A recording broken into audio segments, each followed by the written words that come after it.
नमस्कार, आदाब। आपका मेरी अपनी महफिल अफसाने के सौरंग में एक बार फिर स्वागत है, इस्तकबाल है। आज मैं आपको सुना रहा हूँ अहमद नदीम कासमी का अफसाना रईस खाना।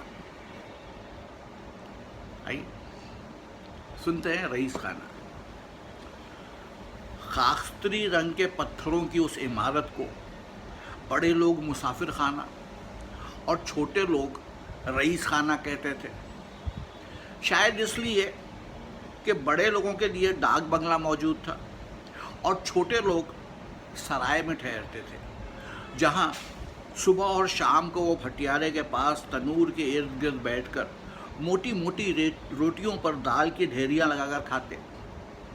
रईस खाने के चौकीदार की बीवी मरियां और डाक बंगले की मालिक की बहन बहिश्तो के हुस्न का मुकाबला करते और चटखारे भरते और लगे हाथों एक नज़र भटियारे की बीवी पर भी दौड़ा लेते, जिसके बारे में मशहूर था कि वो किसी रियासत की रानी है और भेष बदलकर भटियारन बनी फिरती है। और उधर रईस खाने का ये आलम था कि वहाँ रईस आते ही ना थे। ले देकर कभी कभार शिकारी नौजवानों की कोई टोली हरनों की तलाश में यहाँ निकलती तो रईस खाने में रुक जाती। उस रोज़ फजलू चौकीदार बड़ी उम्मीदों से छत के जाले उतारता, बरामदे के गोशों पर पड़ी दलदल और पतावर को बाहर फेंकता और इकलौते गुलदान के बदबूदार पानी और जले हुए फूलों को गिराकर डाक बंगले के माली से नए फूल मांग लाता। और जब शिकारी रुखसत हो जाते तो फजलू को दूसरी इमारतों के सब चौकीदार परले दर्जे के झूठे और मक्कार नजर आने लगते, जो उसे बड़ी बड़ी बख्शिशों के किस्से सुनाते और बताते कि जितने रोज़ वो साहब उनके यहाँ रुके हैं उन्होंने पुलाव, फिरनी और कोरमे के सिवा और कोई चीज़ चखी हो तो उनकी ज़बान पर फोड़ा निकले। फजलू मरिया से उन चौकीदारों की लाखों का जिक्र करता तो वो कहती, ठीक ही तो कहते हैं, उनकी बीवियों बेटियों को कभी देखा है तुमने? ऐसा रेशम पहनती हैं कि बिल्कुल पटियाले की रानियां मालूम होती हैं। फातिमा चौकीदारन आज चश्मे पर कपड़े धोने आई थी। मैंने कहा, फातिमा शर्म नहीं आती, नंगे सर चश्मे पर चली आई। पहले तो वो ज़ोर से हंसी, फिर मुझे पास बुलाकर बोली, और तुम्हें शर्म नहीं आती क्या? मैंने 100 रुपये का दुपट्टा ओढ़ रखा है और तुम मुझे नंगे सर देख रही हो। मैंने गौर से देखा तो फजलू ने ऐसा महीन दुपट्टा ओढ़ रखा था कि मकड़ी का जाला क्या चीज़ है। वो बिच्छू किसी मूछों वाला एक साहब आया था ना, जिसकी बीवी बच्चों की जगह कुत्ते पालती थी, वही दिलवा गया अपनी बीवी से, और यहाँ हमारे साहब रईस खाने की साबुनदानी ही चुरा ले गए। और वो शिकारी रईस शेरू को एक चवन्नी दे गए, कटे हुए किनारे वाली हरामजादे, सुअर के बच्चे। फजलू मरिया की तायीद करता। ये रईस खाना कोहिस्तान नमक की सबसे ऊंची चोटी सेक्सर पर था। सर्दियों में यह पहाड़ बादलों और धुंध में लिपटा रहता था। दूर से यूं नजर आता जैसे कोई बुढ़ा महीनों से नहीं नहाया। यहाँ की चोटियों और नशेबों में बिखरे हुए बगलों की छत चिमनियों पर उल्लू बोलते और मुंडेरों पर बिल्लियाँ लड़ती। बंगलों के पहलू की कोठरियों में चौकीदार और उनके बीवी बच्चे दोपहर तक खाटों खटोलों पर पड़े सुकड़ा करते और फिर धूप की ठंडियाँ पड़ जाती। लेकिन जो ही बाहर का पहला झोंका दरख्तों की सूखी हुई शाख पर जगह जगह सब सुरंग के दाने से टाक जाता और चट्टानों की दरारों तक से नरम नरम घास कूद पड़ती, जब नीचे वादी से हरियाली की महक बुलंदी पर आती और बुलंदी की हरियाली की महक नशेबों में उतरती और वादी में मुंतशिर हो जाती और नए सूरज का सोना सिक्सर के कदमों में लेटी हुई झील की सतह पर आग लगा देता और पहाड़ी ढलानों से चिमटे हुए खेत दूर दूर तक लहलहा उठते तो जंगलों की सफाई शुरू हो जाती। चौकीदारों की बीवियां और बच्चे जाले उतारते और शीशे धोते। माली बागीचों में से खिज़ा का मलबा उठाते और किस्म किस्म की पनेरी लगाते। दुकानदार मैदानों को छोड़कर खच्चरों पर दुकानों का सामान लादे ऊपर आ जाते। शाम होते ही बंगलों के पहलू में दुबकी हुई कोठरियों की खिड़कियां जाग उठती और हर तरफ ईद की रात की सी हुमा हुमी तारी हो जाती। और फिर बड़े बड़े आदमियों के बड़े बड़े खानदान लंबी लंबी मोटरों में भरे हुए सिक्सर के चकराती हुई सड़क पर तैरते हुए आते।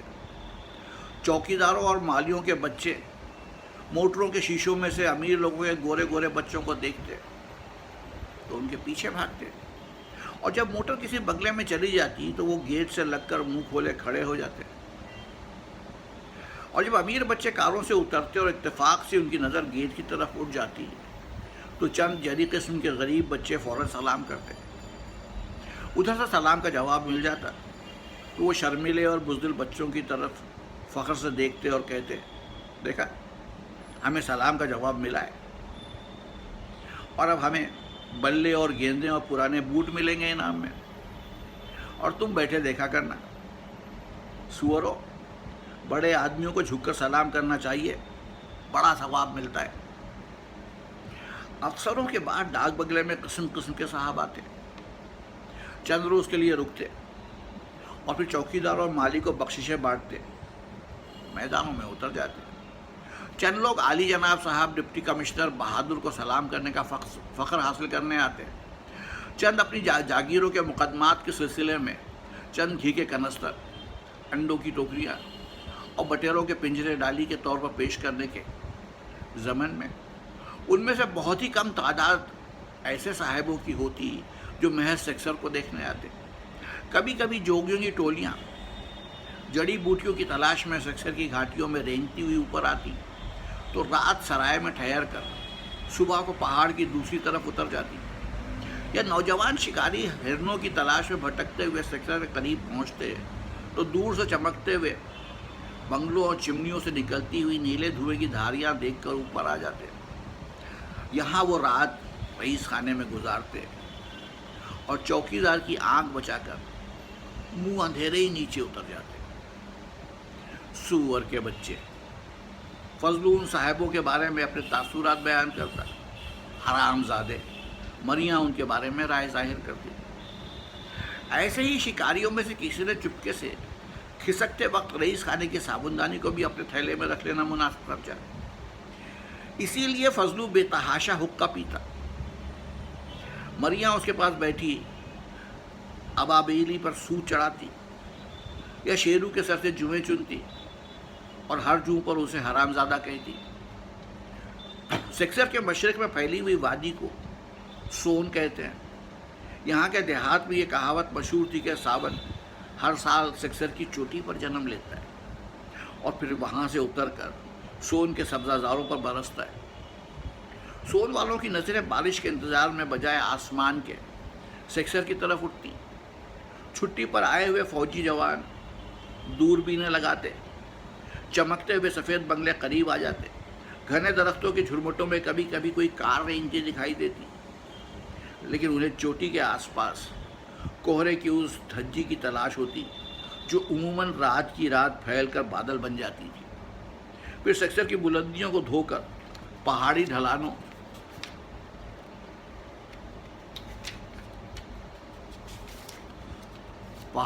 से चिमटे हुए देहात का रुख करती थी, जो सेक्सर पर से कुछ यूं नजर आते थे जैसे जरा सी ठोकर से सारा गांव ढलान पर से फिसलता हुआ मैदान में आ रहेगा।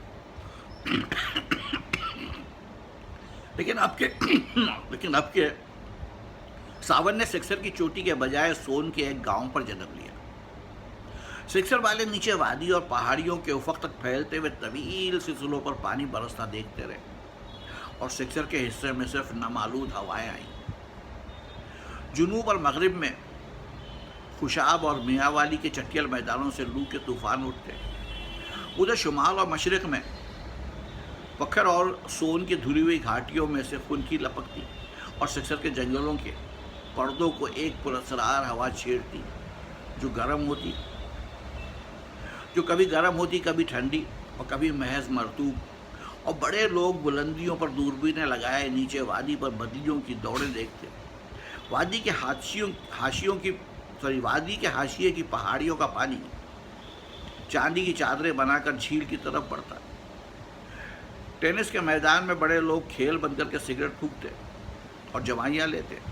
और जब वादी से कोई तेज़ झोंका भीगी हुई धरती की भीनी भीनी खुशबू को ऊपर सिक्सर की तरफ उछाल देता, तो वो अंगड़ाइयाँ ले लेकर नशबों की तरफ अजीब बेबसी से देखते, जैसे सावन कानून की जद में तो आ सकता, कानून की जद में आ सकता तो उसी वक्त अदालत के कटहरे में खड़ा नजर आता। उन दिनों सिक्सर के डाक बंगले में एक खास शख्स क़याम पजीर था। ना वो किसी अफसर को डाली देने आया था और ना उसका कोई मुकदमा था। वो सिक्सर पर सारा सावन गुजारने आया था और सावन की शरारत से बहुत उदास था कि सोन में नदियां बह रही हैं और सिक्सर के चश्मे तक खुश्क हो चले हैं। बरसों से सावन हर साल सिक्सर की चोटी पर जन्म लेता था, इसलिए वो सावन शुरू होने से चंद रोज़ पहले डाक बंगले में आ गया। और अब सावन की 7वीं तारीख थी, लेकिन बारिशें नीचे नौशेरा, अंगा और ओछाल के देहात में हो रही थी और यहाँ सिक्सर के दरख्तों पर हल्की हल्की गर्द जम रही थी और यहाँ के रहने वालों की आंखों में प्यास की वीरानी बस गई थी। वो शख्स दिन भर डाक बंगले के बरामदे में बैठा किताबें पढ़ता और सिगरेट पीता। शाम को वो टेनिस के मैदान के करीब से गुजरता हुआ खिलाड़ियों से बिल्कुल बेनियाज आगे बढ़ जाता। रईस खाने के पहलू वाली सड़क से होता हुआ नीचे उतरता, कुछ देर के बाद वापस आता और फिर डाक बंगले की एक खिड़की और 2 रोशनदान बहुत रात गए तक चमकते रहते। फजलू को डाक बंगले के माली की ज़बानी मालूम हुआ कि यह साहब पिछले साल भी यहाँ सावन गुजारने आया था। फिर एक दिन उसने डाक बंगले की इमारत की बहुत मजम्मत की और कहा कि रईस खाने की इमारत का जवाब सारे सिक्सर में नहीं है। ऐसा दिलकश मकाम तीनों डिप्टी कमिश्नरों की कोठियों को भी मैसर नहीं आया और माली ने साहब को बड़ी हैरत से देखा था, क्योंकि रईस खाने की इमारत डरावनी हद तक बेरौनक थी। उसकी पुष्ट पर जो पहाड़ी थी उसने मगरिब का सारा मंदिर छुपा रखा था। उसके मुख्तसर से सहन के किनारे पर दरख्त इतने गुंजान थे कि नीचे वादी में झील भी झुकी हुई शाखों में बहुत से सितारे बनकर ही झलक पाती थी। 2 साल से ये बात मशहूर हो चली थी कि रईस खाने में भूत बसने लगे। माली को साहब की बदमज़ाकी पर बहुत अफसोस हुआ। फिर वो चला गया। माली ने कहा, सावन गुजार कर या पहले फजलू को दिलचस्पी हो रही थी, क्योंकि एक मुद्दत के बाद किसी साहब के सिलसिले में उसे रईस खाने का नाम सुनाई दे रहा था। माली बोला, ये तो याद नहीं, बस वही दिन थे जब तुम सास की मौत पर मरिया को साथ लिए नीचे वादी में उतरे थे। एक दिन तुम गए, दूसरे दिन साहब ने पूरी कार किराए पर ली और चला गया और मुझे 100 रुपये बख्शिश दे गया। 100 रुपये? फजलू की हालत गैर होने लगी। पर यह है कौन? कोई भी हो, माली ने बेपरवाही से कहा। हमें इससे क्या मतलब? मतलब बख्शिश से सुबह मिली। सोचो तो, 100 रुपया मामूली रकम नहीं, मुंह में समाती है, हाथ में एक ही बार नहीं उठाई जा सकती। फजलू की भवें चढ़ गई और माथे पर एक कवि शिकन उभर आई। 100? उसने कहा, होश में तो हो। अरे भाई हाँ, 1000 बार हाँ, पूरे 100। 5 20 4 25 और फिर इतना गर्म और नरम कंबल के हाथ लगाओ तो जानो ताज़ा हलवा छू रहे हो। ये कंबल उसने बहिश्तों को दिया और बहिश्तों का काम ये था कि 2-3 दिन उसके कमरे के गुलदान सजाए और एक बार तौलिया धो दिया। बस कोई अल्लाह वाला है। फजलू बख्शिशों का जिक्र सुनकर चिढ़ जाने का आदी हो चुका था। तो जब माली ने पहले कुरान मजीद की और फिर अपनी बेवा बहन बहिश्तों की कसम खाई, तो वो कोई गैर मरई सा गोला निगल कर वापस अपनी कोठरी में आ गया और मरिया को उस वाक़े का जिक्र यूँ सुनाया जिसे माली ने उसके हाथ मरिया ही के लिए सारी तफसील भिजवाई है। मरिया ने लस्सी के प्याले में नमक की चुटकी घोलते हुए कहा, अरे मैं तुमसे पूछती हूँ फजलू कि जब रईस खाने की चौकीदारी में हमें उड़ती धूल भी नहीं मिलती तो यहाँ सिक्सर पर क्यों टंगे पड़े हैं? क्यों ना नीचे सोल में जाकर पुराने भाड़ झोंके, इतने जमींदार पड़े हैं, किसी देवड़ी में तो मिल ही जाएगी जगह। महीने के 20 छलकों में से 1-2 ही बच रहे थे, तो दवा दारू के लिए उठा रखती।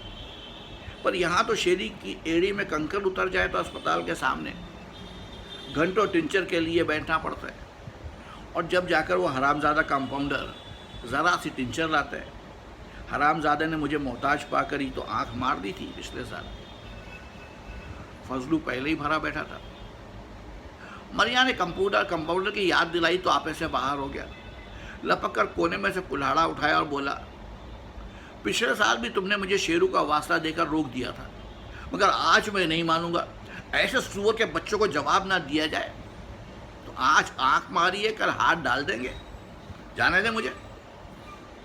फजलू की गरज के जवाब में मरिया मुस्कुराई, आगे बढ़ी, उसके कुल्हाड़े वाले हाथ पर अपना हाथ रख दिया और बोली, मैं भी चुप तो नहीं रही थी।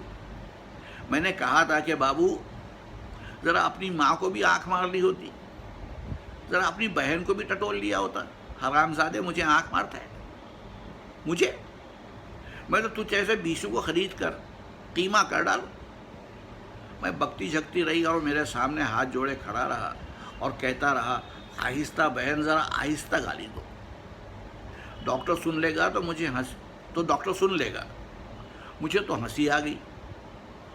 फजलू ने कुल्हाड़ा तो छोड़ दिया, मगर कंपाउंडर को फिर सब बंगले के चौकीदार और माली और फिर बहिश्तों तक को गालियां देता रहा। और जब मरिया ने बहिश्तों को गाली देने पर एतराज़ किया तो उसने मरिया को भी गाली दे दी और गुस्से में भरा हुआ बाहर आया।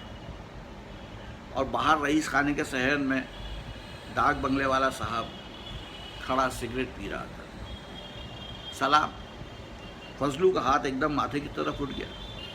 उसके तने हुए आसाब में अचानक सुकून आ गया और अपने चेहरे पर बरसों के इंकिसारी लाते हुए वो साहब के पास जाकर बोला, क्या हुक्म है हुजूर? साहब की कनपट्टियों पर 2-4 बाल सफ़ेद हो चले थे, मगर चेहरे की रंगत में सुर्खी गालिब थी, आंखों में भीगी भीगी चमक थी और माथे के उभार के पीछे चिराग सा जलता हुआ महसूस होता था। ऐसा लगता था जैसे जवानी साहब के रूप में पुख्ता हो गई है, पक चुकी है, और जैसे अभी उसके मसामों से खून के नन्हे नन्हे कतरों की सूरत में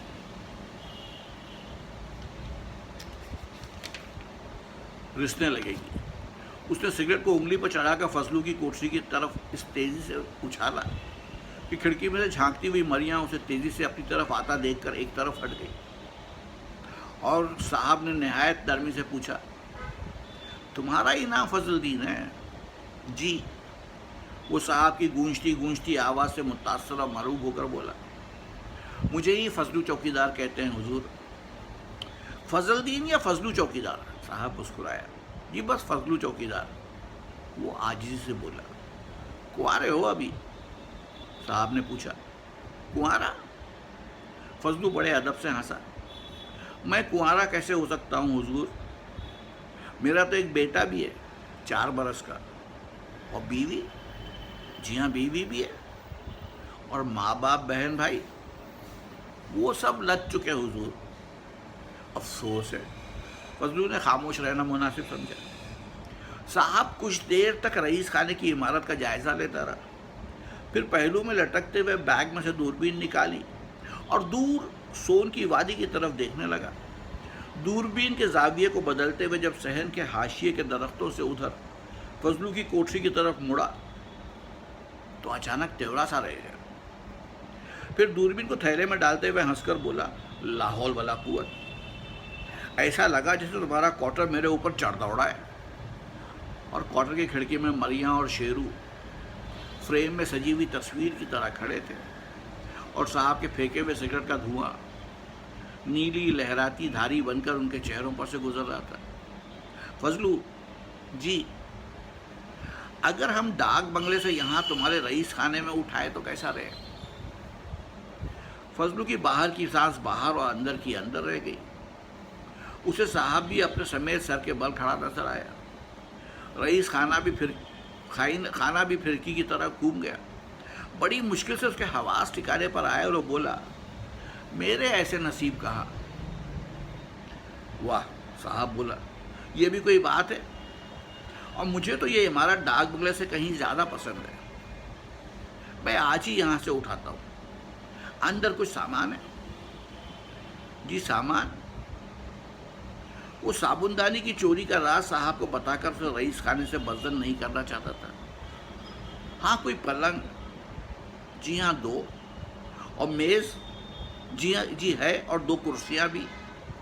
एक गुलदान भी है, एक लालटेन है, गुसल खाने की बाल्टी भी है। और साहब मुस्कुराया और सिगरेट जलाते हुए बोला, अच्छा तो मैं अभी आया।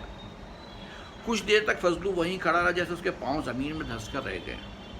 फिर वो दौड़कर रईस खाने के बरामदे में आ गया, मगर वहाँ से उल्टे पांव कोठरी की तरफ भागा।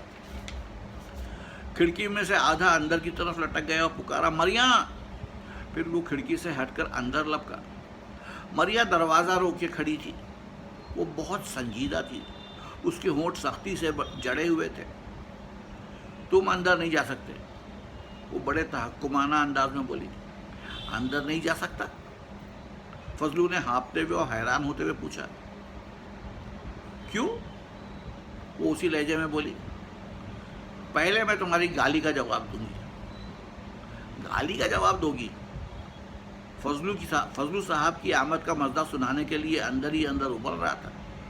हाँ, मरिया बोली, तुमने मुझे गाली क्यों दी थी? फजलू टालते हुए बोला, बस दे दी, क्या हुआ? क्या हुआ? मरिया ने फजलू का हाथ जकड़ लिया, यानी कुछ हुआ ही नहीं। मैंने आज तक किसी की गाली नहीं सही, सुना? और एक वक्फे के बाद बोली, सुना हरामजादे? फजलू दमबखुद रह गया और फिर एकदम जोर जोर से हंसता हुआ मरिया से लिपट गया। उसे उठाकर अंदर खाट पर फेंक दिया और उसके पास बैठते हुए बोला, तो मुझे ऊँट की बच्ची मालूम होती है। ऐसा बला का कीना है तुझमें, तू होगा ऊँट का बच्चा। मरिया ने जवाब दिया, मगर नागवारी से नहीं। अब वो मुस्कुरा रही थी और तहमत के उल्टे हुए पल्लू से अपनी पिंडी ढांक रही थी। फिर वो दोनों जोर जोर से हंसने लगे और उन कहकहों के दरमियान फजलू यूं अचानक उठ खड़ा हुआ जैसे उसे भड़ ने काट लिया। मरिया सुनो, साहब रईस खाने में आ रहे। मरिया के कहकहे भी रुक गए। साहब हमारे यहाँ आ रहा है, सुनती हो? मरिया हवास बाख्ता सी नजर आ रही थी। चंद लम्हों के बाद बोली, सच? हाँ हाँ, अल्लाह की कसम, तुम्हारी कसम। वो अपना सामान लेने गया। मरिया उदास हो गई, पर फजलू, वो हरामजादे शिकारी छोकरे हमारी साबुनदानी तक उठा ले गए। यहाँ धराई क्या है? उल्लू बोल रहे हैं। दोनों कमरों में ये साहब रईस खाने में इधर आएगा और उधर भाग निकलेगा। मैं तो कहती हूँ अब यहाँ जिन भी बसने लगे। उस रात को गुसल खाने में बाल्टी बज रही थी। लेकिन फजलू ने उस वक्त मरिया को यह बताने की ज़रूरत ही न समझी कि चंद रोज़ हुए उसने बाल्टी में से एक मरी हुई चुहिया निकाल कर बाहर फेंकी थी।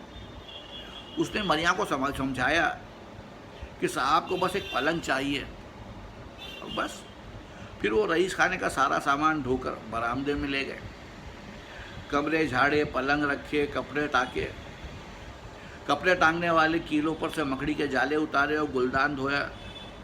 तो मरिया डाक बंगले के माली की बहन बहिश्तों के यहाँ ताज़ा फूल मांगने चली। रास्ते में उसने देखा कि माली और इंजीनियर के बंगले का चौकीदार सामान उठाए आ रहे हैं। कुछ फासले पर साहब भी सिगरेट पीता आ रहा था, लेकिन उसकी नज़रें नीचे पगडंडी पर थी और मरिया उसके करीब से गुजरी तो जब भी उसने ऊपर देखा।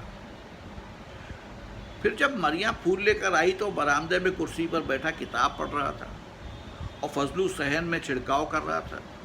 मरिया ने कोठरी पे जाकर खिड़की में से फजलू को पुकारा और फूल उसके हवाले किए। फजलू ने अंदर रईस खाने में जाकर उन्हें गुलदान में सजाया, बाहर आया और गुलदान साहब के सामने मेज़ पर रख दिया। साहब चौंका, कौन लाया है ये फूल?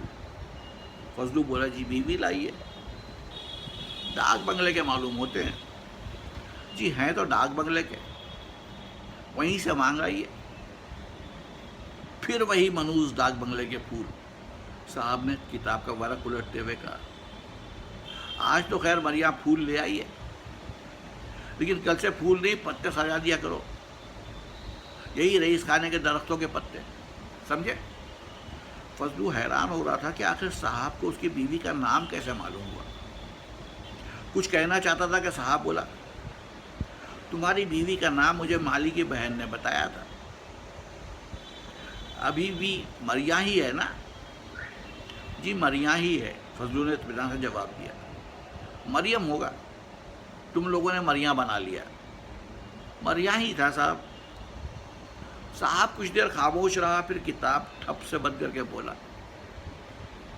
मेरी मरहुमा बीवी का नाम मरियम था। फजलू को खामोश और मुतासिफ पाकर बोला, बिजली का पंखा बंद कर रही थी कि किसी तार वार को हाथ छू गया और वहीं ख़त्म हो गई। शुक्र है यहाँ सेक्टर पर अभी बिजली नहीं आई। जी शुक्र है। फजलू ने कुछ समझे बगैर साहब की हाँ में हाँ मिलाई और साहब फिर से किताब खोल कर वर्क को लड़ने लगा। 4 रोज तक पुलाव और बुर्क पकाते पकाते मरिया की बुरी हालत हो गई। जब देखो चूल्हे के सामने बैठी है, चोले की आस्तीनें शानों तक चढ़ा रखी हैं, चेहरा सुर्ख हो रहा है, बाल बिखर रहे हैं, उन पर राख के जर्रे जम रहे हैं, हाथ सने हुए हैं, शेरा रो रहा है, फजलू बौखला रहा है। लेकिन जब रात को सब कामों से फुर्सत पाकर वो खाटों पर आते तो उनके पेट भरे होते और दिलों में सुकून होता।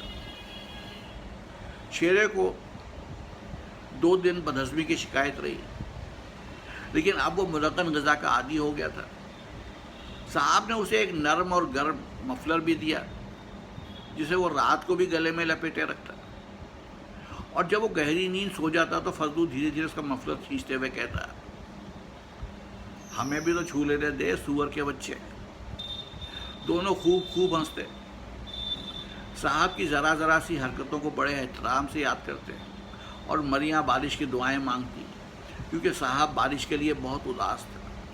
हर वक्त आसमान की तरफ देखता रहता, और जब नीचे वादी में बादल गरजते और नमी से लदे हुए झोंके रईस खाने के दरख्तों से लिपटते हुए आते और उसे किताब के वर्क उलट देते, गुलदान में सजे हुए पत्तों को इधर उधर बिखेर देते और उसके बालों को माथे पर गिरा देते, तो बड़े दुख से कहता, फजलू भैया आसपास कोई पीर वीर हो तो बारिश की तावीज़ लिखवा लाओ। ये भी क्या सावन हुआ कि सोन की नदियों की गूंज रात को यहाँ सुनाई दे जाती है और सेक्टर लुटे हुए रंडवे की तरह बेबस खड़ा है। और मज़े की बात यह है कि बादलों की सारी फौज यहीं से गुजरती है। पिछले साल तो फुहार किसी वक्त रुकने ही में नहीं आती थी, मगर वो सावन बड़ा बेलुत्फ था। डाक बंगले में मेह का क्या मज़ा, छत पर बूंदों के गिरने तक की आवाज़ नहीं, खिड़कियों पर लिहाफों जैसे पर्दे लटक रहे हैं। डाक बंगले में रहना या किसी गार में पड़ा रहना बराबर है। भाई फजलू तुम अरसे से यहाँ हो, अब के सावन यहाँ कब आएगा? और वो दूरबीन लगाकर नीचे वादी में झांकने लगा।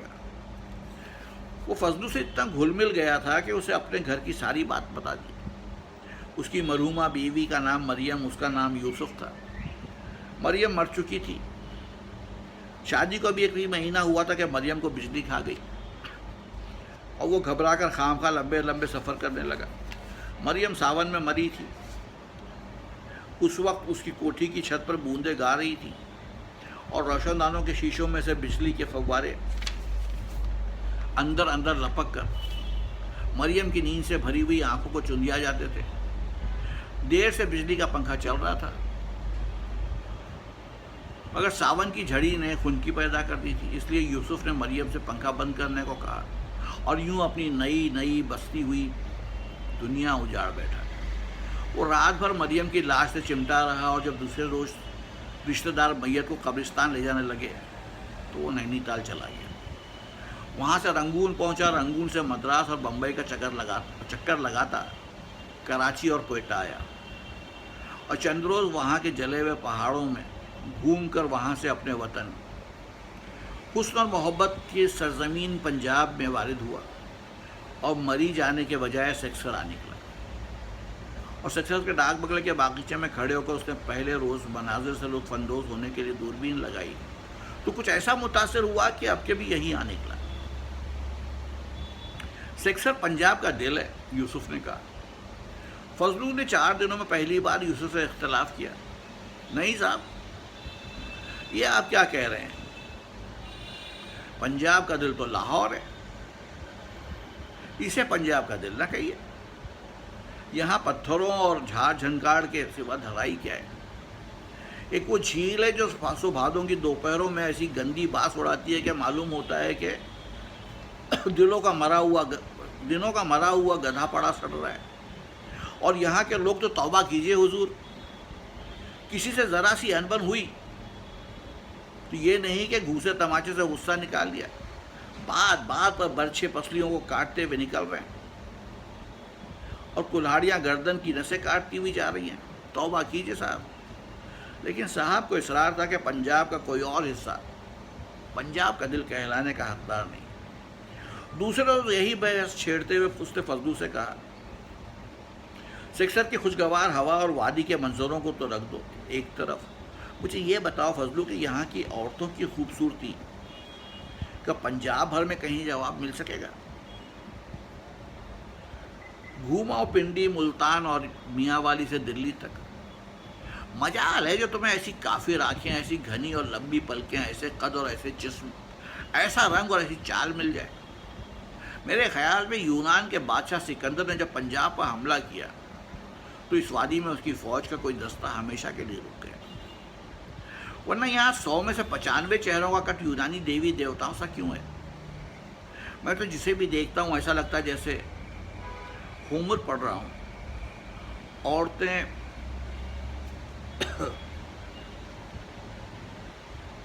ऐसे तीखे नक्श तो अंगड़ बगमैन को भी नसीब नहीं हुए, ऐसी पामाल कर देने वाली खूबसूरती तो वेलिंटिनो को भी नहीं मिली थी। फजलू उस वक्त कुछ ऐसे मुंह खोले बैठा था जैसे उसका जबड़ा पैदाइशी खुला है और अब तक जुड़ने नहीं पाया। उसकी पुतलियों तक में कोई हरकत नहीं थी और वो यूसुफ के होठों पर नजरें जमाए बुत बना बैठा था। यूसुफ के खामोश होने के काफ़ी देर बाद तक वो यूं ही बैठा रहा। फिर जब यूसुफ ने उसको पुकारा तो जो जैसे नींद से चौंका, जी, उसके सारे जिस्म में झुरझुरी दौड़ गई। जी, वो बोला, जी हाँ, आप सच कह रहे थे, खूबसूरती तो यहाँ भला की है, ऐसी ऐसी बेटी पैदा की है यहाँ की माँ ने कि सुभान अल्लाह, आपने ठीक कहा। अगर आप खूबसूरती को लेते हैं तो सचमुच यही पंजाब का दिल है।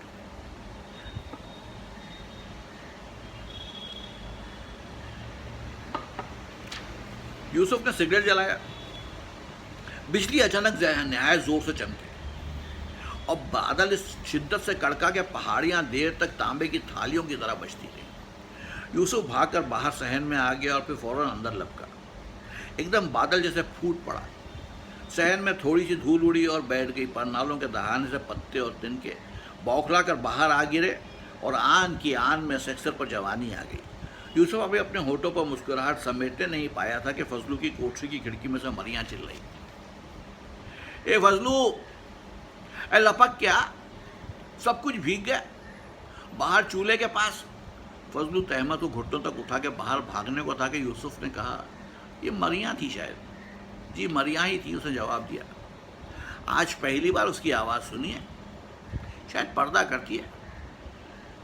यूसुफ यूं ही रवादारी में बोला। फजलू ने तहमत को फिर घुटनों तक उठाते हुए कहा, जी पर्दा तो नहीं करती, बस ज़रा खिड़की से आवाज़ आई। कान कुत्ते तो नहीं ले गए? फजलू ने घबराकर यूसुफ की तरफ देखा। गालियां बकने लगी है सुअर की बच्ची। जाओ जाओ भागो, यूसुफ ने हंसते हुए कहा, कहीं मुझ पर भी ना बरस पड़े। और फजलू जो शहर में पहुंच चुका था, मूसलाधार बारिश से बेपरवाह होकर रुक गया और पलट कर बोला, मजाल है उसकी, जबान काट कर अंगारों पर ना रख दो। और लपक कर कोठरी में घुस गया। फिर जब वो कुछ देर के बाद वापस आया तो साहब कुर्सी पर बैठा, टांगे मेज पर रखे, नीचे लटके हुए हाथ में बेकार जलता हुआ सिगरेट पकड़े गुनगुना रहा था। बरसात की सी रात में दोस्त तेरी याद एक तेज छुरी है जो उतरती चली जाए, उस रोज़ कोठरी से रईस खाने तक खाना लाने में साहब की बरसाती ने बड़ा काम दिया। फजलू और मरिया उसे अपने अपने सरों पर तान लेते और फिर दोनों तश्त थामे हुए रईस खाने में आते। मरिया बरामदे में रुक जाती, फजलू तश्त अंदर ले जाता। बाहर आकर वो फिर से बरसाती को सरों पर तान कर कोठरी से खाने की दूसरी किस्त लेने जाता। एक बार जब मरिया बरामदे के सुतून का सहारा लिए बरसाती पर से पानी छटक रही थी तो अंदर से आवाज़ आई, बाहर कौन है? मरिया है साहब, फजलू बोला। बाहर खड़ी क्या कर रही है? यूसुफ की आवाज़ आई। ठंड हो रही है, उससे कहो अंदर आ जाए या कोठरी में चली जाए। जी कोठरी में चली जाएगी, फजलू ने कहा। लम्हे भर के वक्फे के बाद यूसुफ बोला, बहुत अच्छा खाना पकाती है तुम्हारी बीवी। फजलू ने फौरन कहा, जी वो क्या पकाती है? घी के खेल हैं सारे। और मरिया बाहरी से बोली, तेरे बाप के खेल हैं। उसकी आवाज़ बुलंद हो गई। ज़रा किसी रोज़ सुबह शाम तक चूल्हे के पास बैठ तो नानी याद आ जाए हरामजादे को। और वो भीगती हुई अपनी कोठरी की तरफ चली। यूसुफ को इस जोर की हंसी छूटी कि उसकी आंखें भीग गईं और चेहरा लाल हो गया। उसने हवास बाख्ता फजलू से कहकहों के दरमियान पूछा, मिजाज कैसे हैं तुम्हारे? फजलू दांत पीसता हुआ ज़ेरे लब बोला, सुअर की बच्ची। यूसुफ को एक बार फिर हंसी का दौरा पड़ गया। कुछ देर बाद फजलू के होठों पर भी मुस्कुराहट नमूदार हुई और बोला, खाना ठंडा हो जाएगा हुजूर। तुम्हारा गुस्सा तो ठंडा हो ले, वो बोला। खाना तो पेट में जाकर गर्म हो जाएगा। घबराते क्यों हो फजलू? तुम्हें ईंट का जवाब ईंट ही से मिला है, पत्थर से नहीं मिला। फजलू का गुस्सा शायद अभी उतरा नहीं था। इस सुअर की बच्ची से तो ये भी दूर नहीं, हुजूर के सचमुच पत्थर उठाकर दे मारती। घरों में मियाँ बीवी की कभी ठनी जाती है, पर हुजूर के सामने बक देने की आदत बहुत बुरी है। लेकिन हुजूर को तो लुत्फ आ गया, यूसुफ ने कहा, और फजलू की नदामत किसी हद तक दूर हो गई। मैं के कुछ देर के लिए थमकर फिर से बरसने लगा और फुआर में बदल गया। यूसुफ ने दोनों तरफ की खिड़कियां खोल दी और छत दरख्तों के पत्तों और पत्थरों और चट्टानों पर फुआर की गुनगुनाहटें सुनने लगा। फजलू सोने से पहले यूसुफ से हस्ब मामूल कोई और काम पूछने आया तो यूसुफ ने कहा, हाँ एक काम है तो सही। फजलू हाथ बांधे इंतजार में खड़ा रहा। यूसुफ सिगरेट जलाकर 3-4 कश लगाने के बाद बोला, इधर आओ। फजलू चंद कदम आगे बढ़ा। और आगे आओ, यहाँ बैठ जाओ पलंग पर। यूसुफ ने बिस्तर के एक हिस्से को थपक कर कहा, पलंग पर हुजूर? फजलू दम बखुद रह गया, पलंग पर कैसे साहब? यूसुफ ने उसे हाथ पकड़कर खींचा, उसे अपने पास बिठाकर बोला, ऐसे। फजलू कुछ ऐसे अंदाज से बैठा जैसे नरम नरम गद्दे के बजाय तपते तपते तवे पर बैठा है। हुजूर, उसने हैरत से कहा और यूसुफ की तरफ फटी फटी आंखों से देखने लगा। यूसुफ आज कुछ खोया खोया सा था। लालटेन की रोशनी में उसके चेहरे का आधा हिस्सा रोशन था। फजलू को गुमान सा हुआ कि उसकी आंखें भीग रही हैं और गाल पर पानी का एक कतरा चमक रहा है और बाहर फुआर की मुसलसल गुनगुनाहट से फिजा पुरअसरार हो रही थी। फुआर ने फिजा में खुनकी के अलावा काजल को भी खोल दिया था। खुली खिड़की में से दूर किसी बंगले के रोशनदान जरा से रोशन थे। मेज़ पर रखे हुए गुलदान में दरख्तों के पत्ते बेतरतीब हो रहे थे। लालटेन की ज़बानें हर तेज़ झोंके के साथ चुल्लू भर धुआं ऊपर उछाल देती थी। किस्म किस्म के पतंगों के हुजूम ने लालटेन के शीशे पर हल्ला बोल रखा था। एक पतंगों में से एक भड़वी थी जिसके परों की भनभनाहट दूसरे पतंगों पर छाई हुई थी। फजलू ने एक बार फिर यूसुफ की तरफ डरते डरते देखा। अब गाल पर चमकता हुआ कतरा ठोड़ी की तरफ बह आया था और आँख के गोशे में एक नया कतरा ढलक जाने को तैयार खड़ा था। क्या देख रहे हो फजलू? यूसुफ ने पूछा। फजलू ने झिझकते हुए हाथ उठाया और उंगली से उसे गाल की तरफ इशारा करते हुए इतना कह सका, ये हुजूर, ये। और उसने उंगली को मुट्ठी में शामिल करके हाथ खींच लिया। ये आंसू हैं। यूसुफ फजलू के कंधे पर हाथ रखते हुए बोला, आंसू बहाना मेरी आदत है, इसीलिए तो मुझे सावन का इंतज़ार था। मरियम इन्हीं दिनों मुझसे छिनी थी, इसलिए सावन की रातें मैंने हमेशा रोते रोते गुजारी हैं। रोना बुज़दिली नहीं, एक आंसू बहाने के लिए इतना बहुत सा लहू जलाना पड़ता है और मैं रात रात भर रोता हूँ। मैं बहुत दुखी हूँ फजलू। मेरे पास रुपया है, जागीरें हैं, ज़मीनें हैं, कोठियाँ हैं, लेकिन मैं कितना गरीब हूँ। मरियम के बगैर कितना गरीब हूँ। उसने एक तरफ से रुमाल उठाकर आंखें पोंछी और फजलू के पास खिसक कर बोला, मैं तो ऐसा लुटा हूँ फजलू कि अब कभी आबाद नहीं हो सकूँगा। क्यों नहीं आबाद होंगे हुजूर? ज़रूर होंगे। फजलू ने कुछ बोलना चाहा, मगर कैसे? यूसुफ ने पूछा। फजलू खामोश रहा। वो सिर्फ तसल्ली देना चाहता था, इसके पास आबादी की कोई तजवीज़ ना थी। वैसे फजलू, यूसुफ ने बड़े राज भरे लहजे में कहा, अगर तुम मेरी मदद करो तो इस ठुंड में कोपले फूट सकती हैं। इस ठूंठ में कोपले फूट सकती हैं। मैं हुजूर? फजलू पर हैरतों की तहें जम रही थी। हाँ, तुम अपने आप को इतना छोटा क्यों समझते हो? फजलू, कोई मामूली आदमी नहीं हो। दुनिया का कोई इंसान मामूली नहीं है और तुम चाहो तो मेरे लिए सब कुछ कर सकते हो। कर सकोगे? करूँगा हुजूर, उसने कहा। कर सका तो ज़रूर करूँगा, पर मैं कर ही क्या सकता हूँ? फिर वही बात।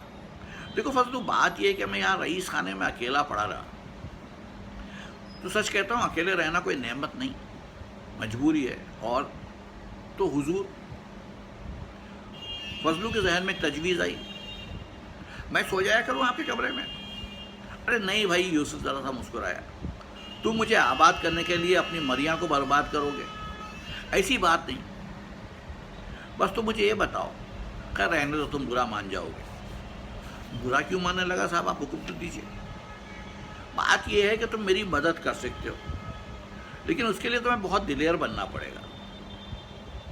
देखो कि सेक्सर पर या नीचे उस वादी में।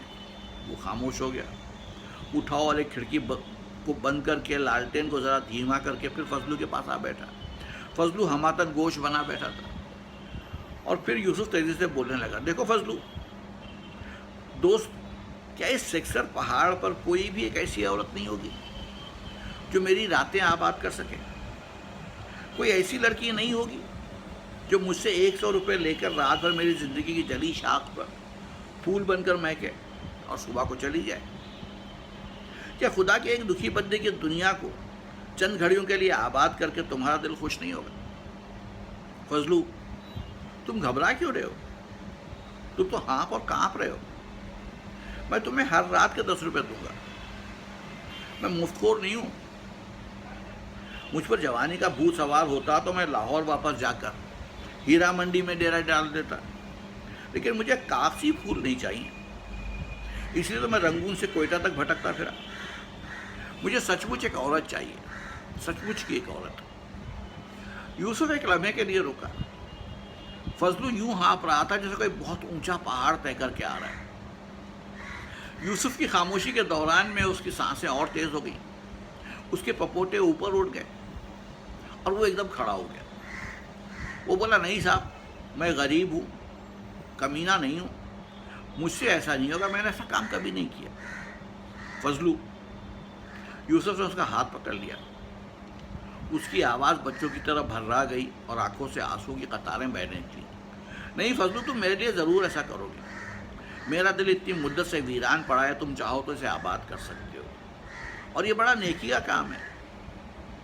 एक प्यासे कुत्ते पर तरस खाकर उसे पानी पिला देने से लोग जन्नत में जगह पाते हैं, तो एक इंसान की भूखी रूह को सैराब करने से तुम्हें कितना सवाब मिलेगा, इसका अंदाज़ा।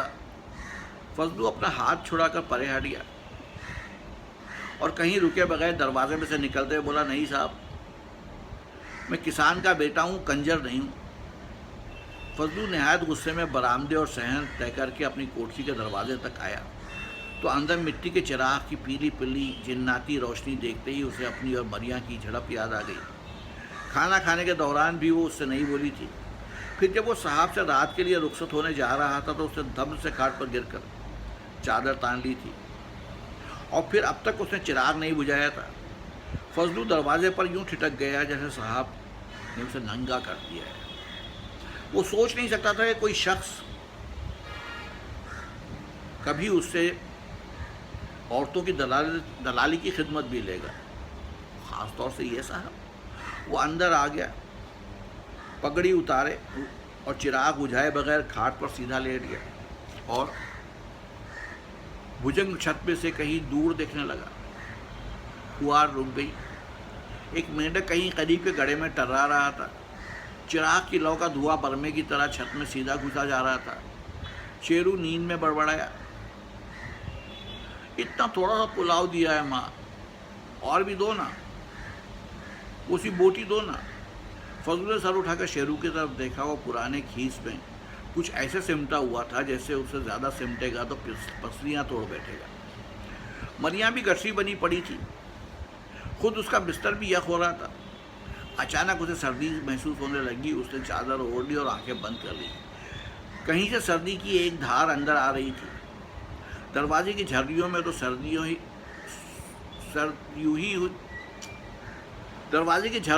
सर्दियों ही में उसने गारा थोप दिया था। तो फिर ये सर्दी खिड़की में से आ रही होगी। वो उठकर खिड़की के पास हो गया। उसका एक पट जरा सा खुला था। उसे भेड़ने लगा तो रईस खाने की खिड़की नजर आ गई। पहले तो उसे यूं मालूम हुआ जैसे गहरे पीले रंग की एक चादर रईस खाने की दीवार में जड़ दी गई है, मगर फिर उसे चादर के निचले हाशिए पर कुछ गड़बड़ महसूस हुई। तो ये साहब का सर था। तो वो अभी तक इसी तरह बैठा था। बैठा रहे, उसने सोचा, देखता रहे औरतों के ख्वाब। उसने खिड़की का पट धक से बंद कर दिया। मरिया ने चौंक कर चादर में से सर निकाला और एक लम्हे के बाद फिर चादर में छुप गई। जाग रही हो? फजलू ने पूछा, मगर वो खामोश रही और कहीं अंदर से वो दुआ मांग रहा था कि वो खामोश रहे। सब खामोश रहे और इस सन्नाटे में वो अपने दिमाग में भड़कते हुए अलाव को बुझाने के लिए हाथ पैर मारता हुआ सो जाए। वो फिर से खाट पर लेट गया। चिराग बुझा दो। चादर के अंदर से मरिया की आवाज़ आई। बुझा दूंगा, उसने नागवारी से कहा। जाग रही हो? मरिया खामोश रही। फजलू ने मरिया को एक जन्नाटे की गाली देना चाहिए, मगर उससे इस सन्नाटे के मजरू हो जाने का एहतमाल था, जो इस वक्त फजलू के लिए हवा की तरह ज़रूरी था। देर तक उसे अपने आप से शर्म आती रही। एक बार तो उसका जी चाहा कि रो दे। आंसू उसकी पुतलियों के पीछे मचल रहे थे और गले में कुछ अटक सा गया था और सारा खून दिमाग में जमा हो रहा था। फिर अचानक खौलते हुए खून में कोई चीज़ झंझनाती हुई। फजलू ने तेजी से करवट बदली और एक झनकार हुई। वो तड़प कर दूसरी करवट पर आ गया। ये झनकारें और झनाके अब उसकी रगों में दौड़ने लगे। उसके टखने तक बज रहे थे। उसके कानों की लबें तक तप रही थी। वो उठ बैठा, चिराग बुझा दिया और फिर देर तक वहीं खड़ा बुझे हुए चिराग की लौ का बदबूदार धुआं पीता रहा। दरवाज़ा खोलकर बाहर झांका। कोई भीगा हुआ पर्दा चूल्हे के पास आ गिरा। कोई भीगा हुआ परिंदा चूल्हे के पास आ गिरा, फिर उड़ा और दीवार पर खिलौने की तरह जा बैठा। वो शायद सो गया था। सारी दुनिया सो गई थी, सिर्फ साहब जाग रहा था, या फजलू। साहब की जेब में रुपए थे और आंखों में आंसू। फजलू की जेब खाली थी और आंखों में जलन थी और अंदर शेरू मारे सर्दी के अब बेचैन होकर करवटें बदल रहा था और करा रहा था। अंदर जाकर उसने दरवाज़ा बंद कर लिया, चिराग जलाया। खाली संदूकों के ऊपर पड़ा हुआ एक लिहाफ उठाकर शेरू को उठाया, चिराग बुझाया और फिर खाट पर आ पड़ा। देर तक उसने सो जाने की कोशिश की। आयतुल कुर्सी 3 बार की बजाय 100 बार पढ़ डाली। अपने बालों की एक लट को इतनी देर तक मरोड़ता रहा कि बालों की जड़ें दुखने लगीं। ठोड़ी के एक तरफ नन्हे से मुहासे को नाखून से इतनी देर तक खुरचा कि वो जख्म बन गया। वो उठ बैठा और दीवार का सहारा ले लिया। फिर जब पीठ दुखने लगी तो खाट पर पेट के बल लेट गया। पसलियों में झुर्रियाँ चुभने लगीं तो फिर उठ बैठा और दिमाग में धमाके के साथ एक छनाका हुआ। 10 रुपया रोज़, 20 दिनों में 200 रुपये, 10 महीनों की तनख्वाह। फिर सब सो रहे हैं, सब सो जाते हैं। उसे रुपया चाहिए, औरतों को भी रुपया चाहिए, माओ बापों को भी रुपया चाहिए। मौलवी हलीम ने 2 लड़कियों को ख़राब किया, पकड़ा गया, कैद हुआ, छूट कर आया लानत मलामत हुई और फिर दुनिया भूल गई और वो फिर से मस्जिद का इमाम हो गया। दुनिया भूल जाती है, दुनिया सो जाती है, चौकीदार तक सो जाते हैं। और अंधेरा इतना गहरा है कि लोगों को औरत तो क्या हाथ को हाथ सुझाई ना दे। और बहिश्तों के कानों में सोने के कांटे हैं और सर पर आबी दुपट्टा है और मरिया के कानों की लबों के सुराख उदास हैं और इतने लंबे लंबे बालों पर ऐसे मोटे खद्दर की चादर है और लोहे की चादर पर रगड़ी जाए तो उसे भी घिसा कर कागज़ बना दे। और साहब आधी रात को इसी तरह बैठा है, वो रो रहा है, वो मर्द होकर औरत की तरह रो रहा है, उसकी आवाज़ में ललकार की जगह पुकार है। वो इतना बड़ा आदमी है, इतना बड़ा ज़मींदार है, इतना गरीब है, इतना मोहताज है कि एक चौकीदार से एक औरत की भीख मांग रहा है। और लुत्फ़ ये है कि वो उस भीख की कीमत भी अदा करेगा। मरिया जाग रही हो? क्या है? गुस्से से भरी हुई मरिया की आवाज़ आई, अरे तुम जाग रही हो? वो यूं घबरा कर बोला जैसे मरिया के सामने अचानक नंगा हो गया है। वो देर तक चितलेटा रहा, उसकी सांसें तक बेआवाज़ थी। उसे अपना बाप याद आ गया जिसके हाथ में एक हल्की हत्ती और एक में तस्बीह होती थी, जिसके बारे में मशहूर था कि जिस रोज़ उसकी कोई नमाज क़ज़ा हुई उसी रोज़ क़यामत आएगी। वो जेल में मरा क्योंकि महाजन ने कर्जे की वापसी से नाउम्मीद होकर नालिश करा दी थी और वो बुखार की हालत में अंदर भेज दिया गया और मर गया। फजलू की उंगलियों की पोरों में से चुलसी होने लगी, जैसे सुरसरियाँ जिल्द के अंदर घुसकर पोरों के दायरों में घूम रही हों। रुपया है तो इज्जत है, नेकनामी है, सेहत है, रुपया नहीं तो उजड़े हुए रईस खाने की चौकीदारी है और मरिया की गालियाँ हैं और शेरों की कराहें हैं। रुपया ना हो तो आदमी खुदा तक की राह में कुछ नहीं कर सकता, मस्जिद में तेल तक नहीं दे सकता, जुमेरात को मौलवी के लिए एक रोटी तक नहीं पकड़ा सकता, सर झुका के चलता है, हाथ जोड़ता है, मिन्नत करता है, मुंह में भराने वाला पानी थूकता है। और फिर यहाँ औरतें तो हूरें तो नहीं बसती, औरतें बसती हैं। और ये औरतें वो परियां नहीं कि छू लो तो तोते बन जाए। बहिश्तों के लो उसकी आंखों में ऐसा बावलापन है जैसे ज़रा सा इशारा कर दो तो भाग कर आएगी और गोद में बैठ जाएगी। मरिया जैसी औरतें ज़रा कम मिलती हैं यहाँ, जो पर्दा नहीं करती मगर फिर भी ऐसा पर्दा करती हैं कोई देख ले तो खुद ही पानी पानी हो जाए।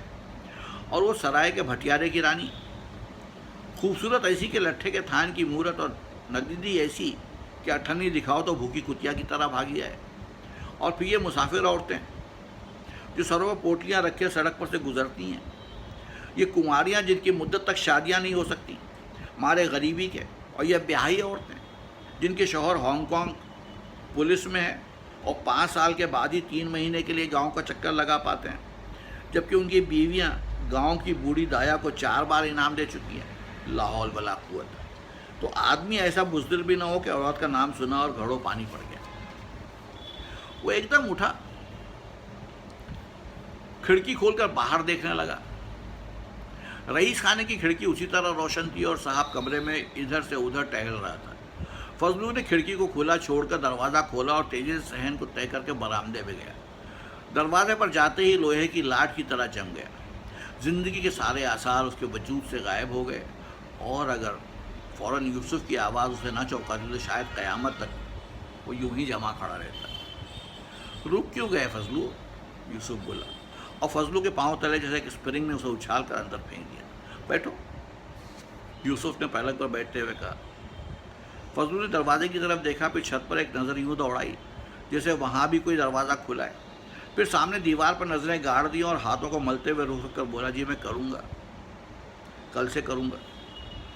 उसके बाद जैसे उसी स्प्रिंग ने उसे उछाल कर फिर से दरवाजे पर फेंक दिया, मगर यूसुफ ने बढ़कर उसका हाथ थाम लिया और दूसरे हाथ से अपनी जेब में से 10 रुपये का एक नोट निकालकर उसे फजलू की उंगलियों की पोरों से छुआते हुए बोला, तुम इतने शरीफ, इतने नेक और अच्छे आदमी हो कि मैं तुम्हारी झिझक पर हैरान हो रहा था। ये तुम्हारे वादे का इनाम है। फजलू की पोरों की चुल अब दुखन में बदल गई थी। उसने नोट को पोरों में जकड़ लिया, उसी हाथ को माथे तक ले जाते हुए सलाम कहा और चला गया। कोठरी के करीब पहुंचकर उसने पलट कर देखा, लालटेन बुझ गई थी और रईस खाना उसकी कोठरी की तरह अंधेरे में डूब गया था। फजलू को ऐसा महसूस हुआ जैसे उसने कई दिनों के भूखे को पेट भर खाना खिलाया है। वो अंदर खाट पर लेट गया, कुछ देर अंधेरे में आंखें खोले पड़ा रहा, फिर नोट को जेब से निकाल कर तकिए के नीचे रख दिया और नहायत इत्मीनान से सो गया। सुबह देर तक सोया रहा। मरिया ने चाय तैयार करने के बाद उसका शाना हिलाया और वो भड़क कर उठ बैठा। उसने अपने सामने मरिया को देखा और फिर बाहर नन्ही नन्ही फुहार की झालर के पार्टीन के छत तले चूल्हे के पास शेरू को दे बैठे देखा, जो मिट्टी के प्याले में चाय को फूके मार रहा था। फिर उसने आसमान के एक टुकड़े को देखा, अभी तो सूरज भी नहीं उभरा। उसने अंगड़ाई लेते हुए कहा, सूरज नहीं उभरा। मरिया ने तंज की। रात का गुस्सा शायद अभी तक बाकी था। सूरज बादलों में न जाने कहाँ जा पहुंचा है। उसके लिए अभी पौ भी नहीं फटी। रात भर क्या करते रहे हो? चूहों बिल्लियों की तरह कभी लिहाफ घसीट रहे हो, कभी खिड़की के पट खड़का रहे हो, कभी दरवाज़ा खुल रहा है, कभी बाहर की सैरें हो रही हैं। बहुत तो नहीं खा गए थे? फजलू की नज़र में उस वक्त बंद खिड़की पर जमी थी। उसे आहिस्ता आहिस्ता याद आ रहा था कि उसने खिड़की खोलकर रईस खाने की तरफ देखा था, फिर खिड़की बंद किए बगैर बाहर चला गया था। खिड़की किसने बंद की? उसने झिझकते हुए कहा, मैंने। मरिया बोली, कब? उसने पूछना चाहा मगर पूछ न सका। उसकी आंखें झुक गईं। कोठरी के साफ सुथरे फर्श में उसे जा बजा गड्ढे नजर आने लगे। मरिया से उसे खौफ आने लगा। मरिया, उसने कहा, बात यह है कि तुम्हारे रूठ जाने की वजह से मैं रात भर उदास रहा, नींद नहीं आती थी।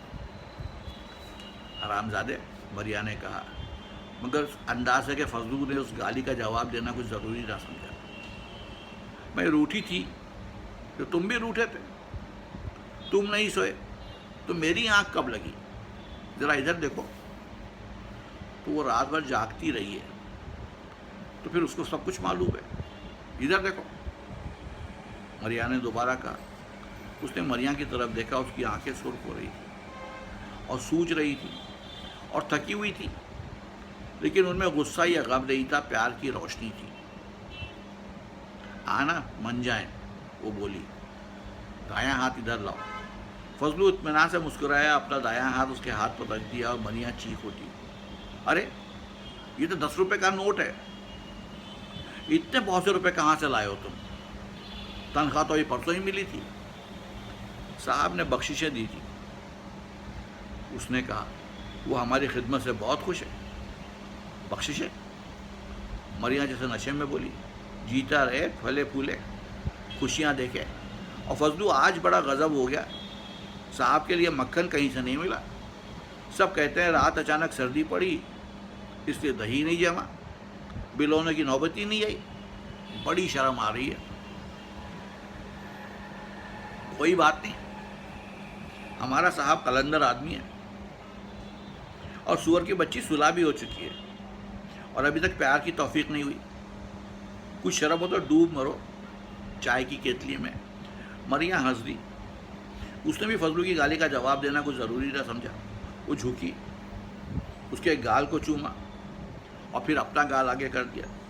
फजलू ने पहले तो उसे हल्का सा तमाशा मारा, फिर जब वो संजीदा सी बनकर पलटने लगी तो फजलू ने जकड़ लिया और इतने प्यार किए कि बाहर शेरू चाय पीना भूल गया। चाय का तश लेकर वो रईस खाने को चला। बरामदे में पहुंचकर उस पर घबराहट तारी हो गई। बड़ी मुश्किल से संभला और अंदर कुछ यूँ झेपता गया जैसे अपने चेहरे पर से रात की कालिक धोना भूल गया है।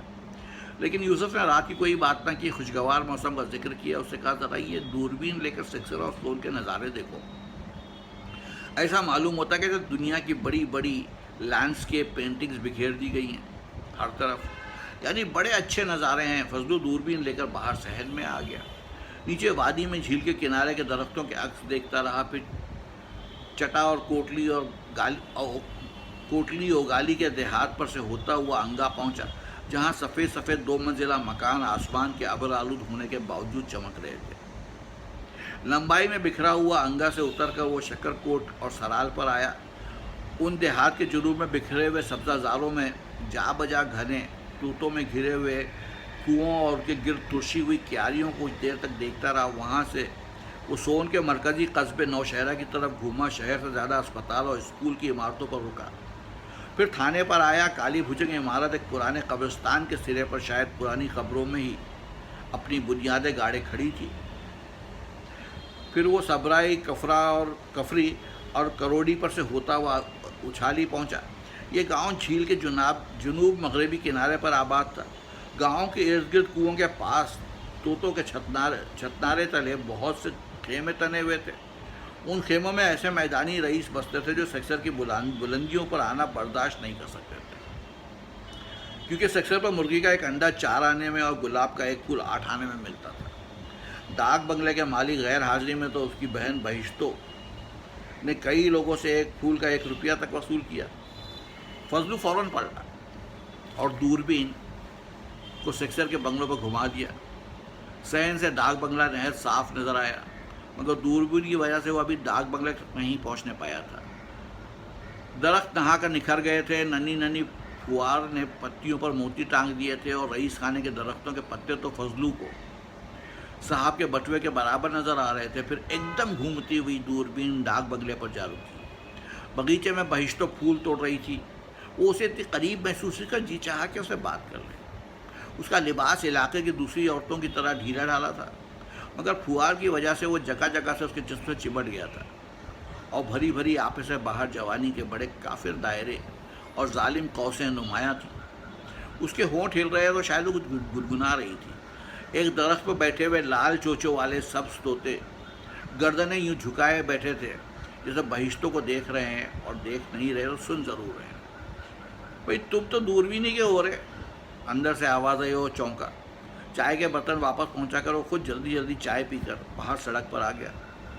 रोज़ाना इस वक्त बाहर जाना उसका मामूल था। मुर्गियां खरीदना था, उन्हें टटोलना था, उन्हें हाथ पर तोलना था, उसके दाम चुकाता था, फिर उन्हें घर लाकर ज़बा करके उनकी चमड़ी उधेड़ता था। लेकिन आज वो कुछ और ख़रीदने निकला था। ज़िंदगी में उसका पहला तजुर्बा था, पहला अमली तजुर्बा ज़रूर था। शादी से पहले उसने जी में गांव की हर खुशरो लड़की से इश्क किया। चौराहों पर बैठा, अलगुजे बजाए, हीर गाई, लेकिन उसने आज तक किसी लड़की का पल्लू नहीं खींचा था। किसी के कंकरी नहीं मारी थी, किसी के करीब से गुजरते हुए आह नहीं भरी थी। बस सबको आंख भर कर देखा था और बहुत दिनों के लिए तरस तरस कर जिया था। फिर उसे मरियम मिल गई, जिसे देखकर वो सारी दुनिया का हुस्न भूल गया था। उसे तेली की उस लड़की का हुस्न भूल गया था, जिसके बारे में सोचते सोचते उसने ख्वाबों में उसके कोलू चलाए थे और नंबरदार के घर से सरसों और तारा सेरा की बोरियां चोरी चोरी उसके यहाँ डोलाया था। मरियम सबसे मुख्तलिफ थी। बड़ी बड़ी आंखों के पपटों पर काजल की धुंधली सी लकीर आज 5-6 साल से बार बार धोए जाने के बावजूद नहीं धुली थी। उसके चेहरे की लाली और गालों की शफक को सूखे टुकड़े तक नहीं छीन सके थे और उसके बालों की लहरें लकड़ी की बेरहम कंगियों में सैकड़ों बार कसे जाने के बावजूद नहीं मिटने पाई थी। मनिया के बारे में उसने हमेशा यही सोचा था कि अगर वो बात बात पर गाली ना बकती तो उसकी टक्कर की औरत किसी नवाब को भी नसीब न होती। वो आज 5-6 बरस तक मनिया से आगे सोच ही नहीं सकता था और आज वो बहिश्तों के पास जा रहा था। और अगर बहिश्तों ने अपने भाई से कह दिया, उसके भाई ने किसी अफसर से कह दिया और फिर किसी ने अगर मरिया से कह दिया तो क्या? बहिश्तों उसे तो नहीं चाहिए थी। और लेकिन सामने खड़ी हुई बहिश्तों की आवाज़ ने उसके डोलते हुए इरादे को संभाला दिया। कहाँ चले फजलू भाई?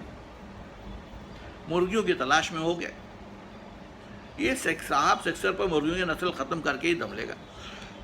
वो ज़ोर से हंसी। उस हंसी में घंटी की सी टनटनाहट थी, ऐसी हंसी जो सेहतमंद खून की खिलाव से ही पैदा हो सकती है। फूल चाहिए? उसने पूछा। अरे हैरान क्यों खड़े हो? मैंने कभी तुमसे कीमत ली है जो आज लूँगी? मरिया अपनी सहेली है। हेर फेर से बात करने की अनगिनत तजवीज़ें फजलू के जहन में गुडमुड हो गई। उसका रंग फाक हो गया, होंठ अचानक खुश्क हो गए, आंखों से पुतलियाँ जैसे गायब हो गई और वो पागलों की तरह निहायत भोले भाले तरीके से बोला, बहिश्तो कहो, रात साहब के पास गुजारोगी? 100 रुपये मिलेंगे। और वो ख्याल में ज़मीन के अंदर धंसने लगा। उसकी समझ में नहीं आया कि सिक्सर की चोटी पर खड़ा है या झील की तह में बैठा है और आसमान से फुहार गिर रही है या कंकरियां बरस रही हैं।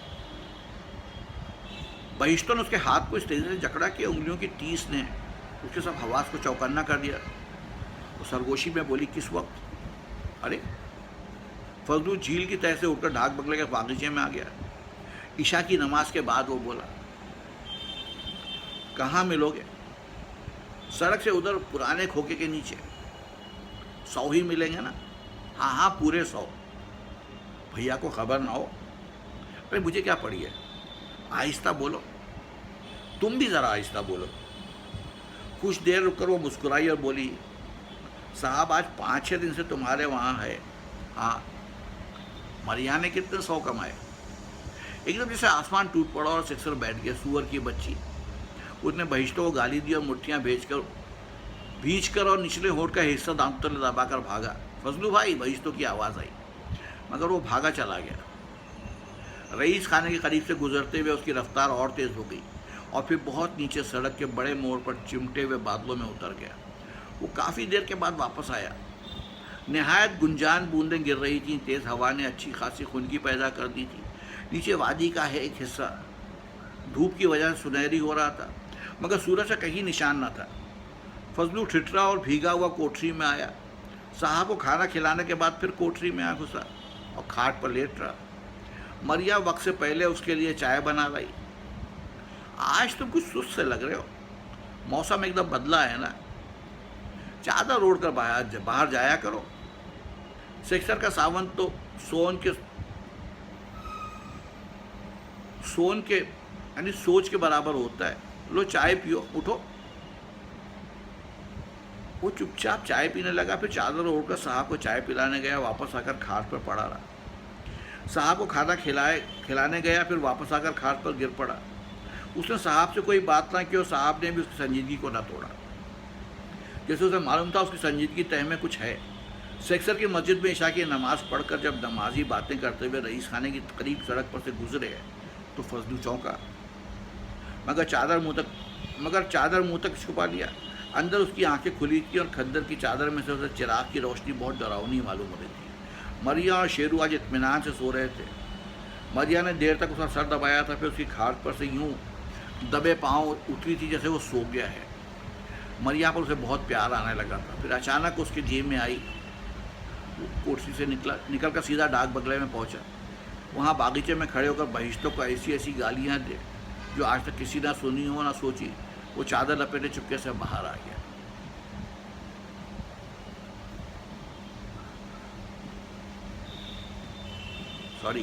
मरिया पर उसे बहुत प्यार आने लगा था। फिर अचानक उसकी जेब में आई।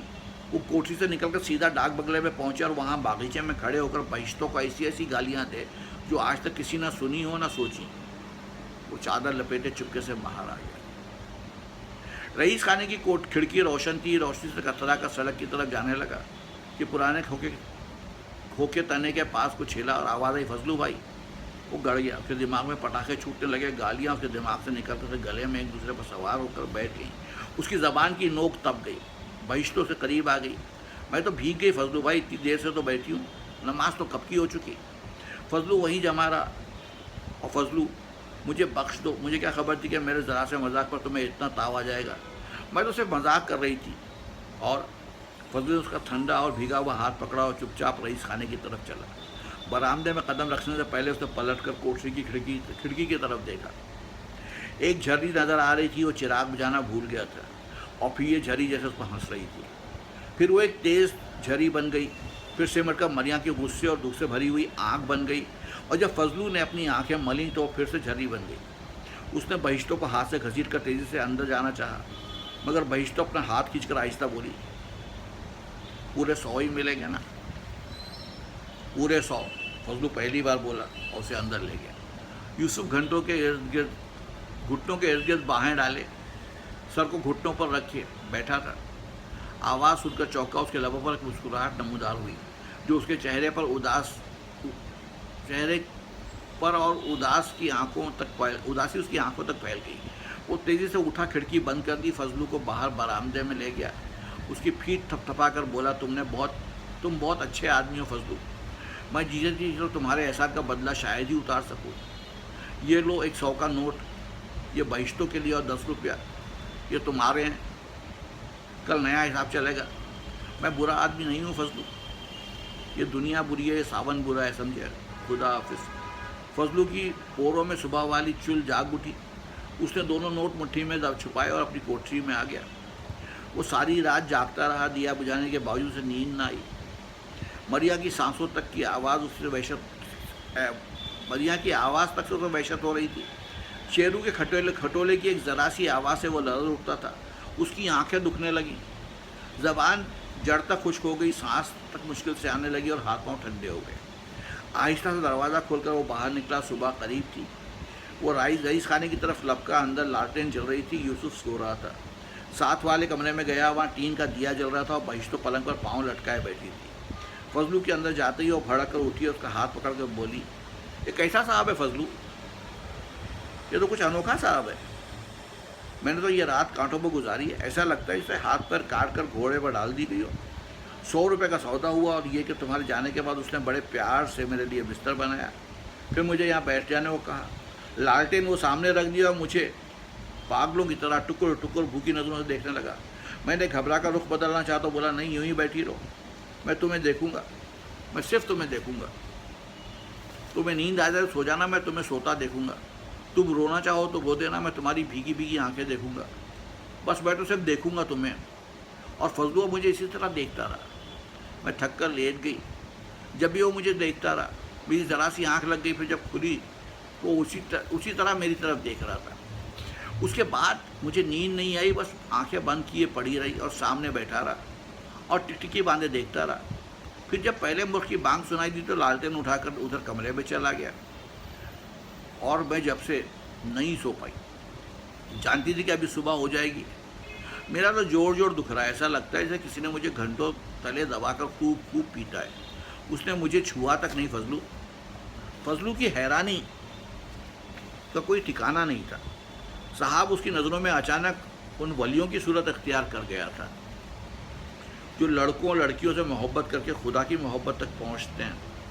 गांव का मौलवी हलीम भी उसे बिल्कुल बेगुनाह नज़र आने लगा। मुमकिन है वो भी खुदा तक पहुंचने की कोई सबील ढूंढ रहा हो। और ये साहब, उसने 100 का नोट बहिश्तों के जानों पर रख दिया। 100 का है ना। उसने दिए की तरफ झुककर नोट को उल्टा पुल्टा। पूरे 100 का है। वो बोला, जाओ, पाँव फटने वाली है, तुम्हारा हिस्सा। बहिश्तों ने शायद तजुर्बे के बिना पर पूछा, जाओ। फजलू घबरा कर बोला। बहिश्तो उठी और कराही, फिर लंबी अंगड़ाई ली और उठे हुए हाथ तेजी से नीचे गिराए और रानों पर चटाक से मारे। उल्टे हाथों से आंखें मली। उसने दुपट्टा यूँ एहतियात से लपेटा जैसे तहज्जुद पढ़ने चली है। वो बोली, तुम कल वाली बात से खफा तो नहीं हो? फजलू ने नफ़ी में सर हिला दिया। मैं तो नौकर हूँ तुम्हारी, जब चाहो बुला लेना। और वो कमरे से बाहर निकल गई। फजलू बिल्कुल हल्का फुल्का होकर वहाँ से निकला। उसने कोई गुनाह नहीं किया था। साहब ने भी कोई गुनाह नहीं किया था। बहिश्तों ने भी कोई गुनाह नहीं किया था। उसने तो सिर्फ बहिश्तों को देखा था। और औरत को देखता कौन नहीं? खुद फजलू ने बहिश्तों को कई बार देखा था। देखने में क्या बुराई है? वो कोठरी में वापस आकर बड़ी गहरी नींद सो गया। सुबह उसे मरिया ने जगाया। ये देर तक सोने की क्या आदत डाल दी है?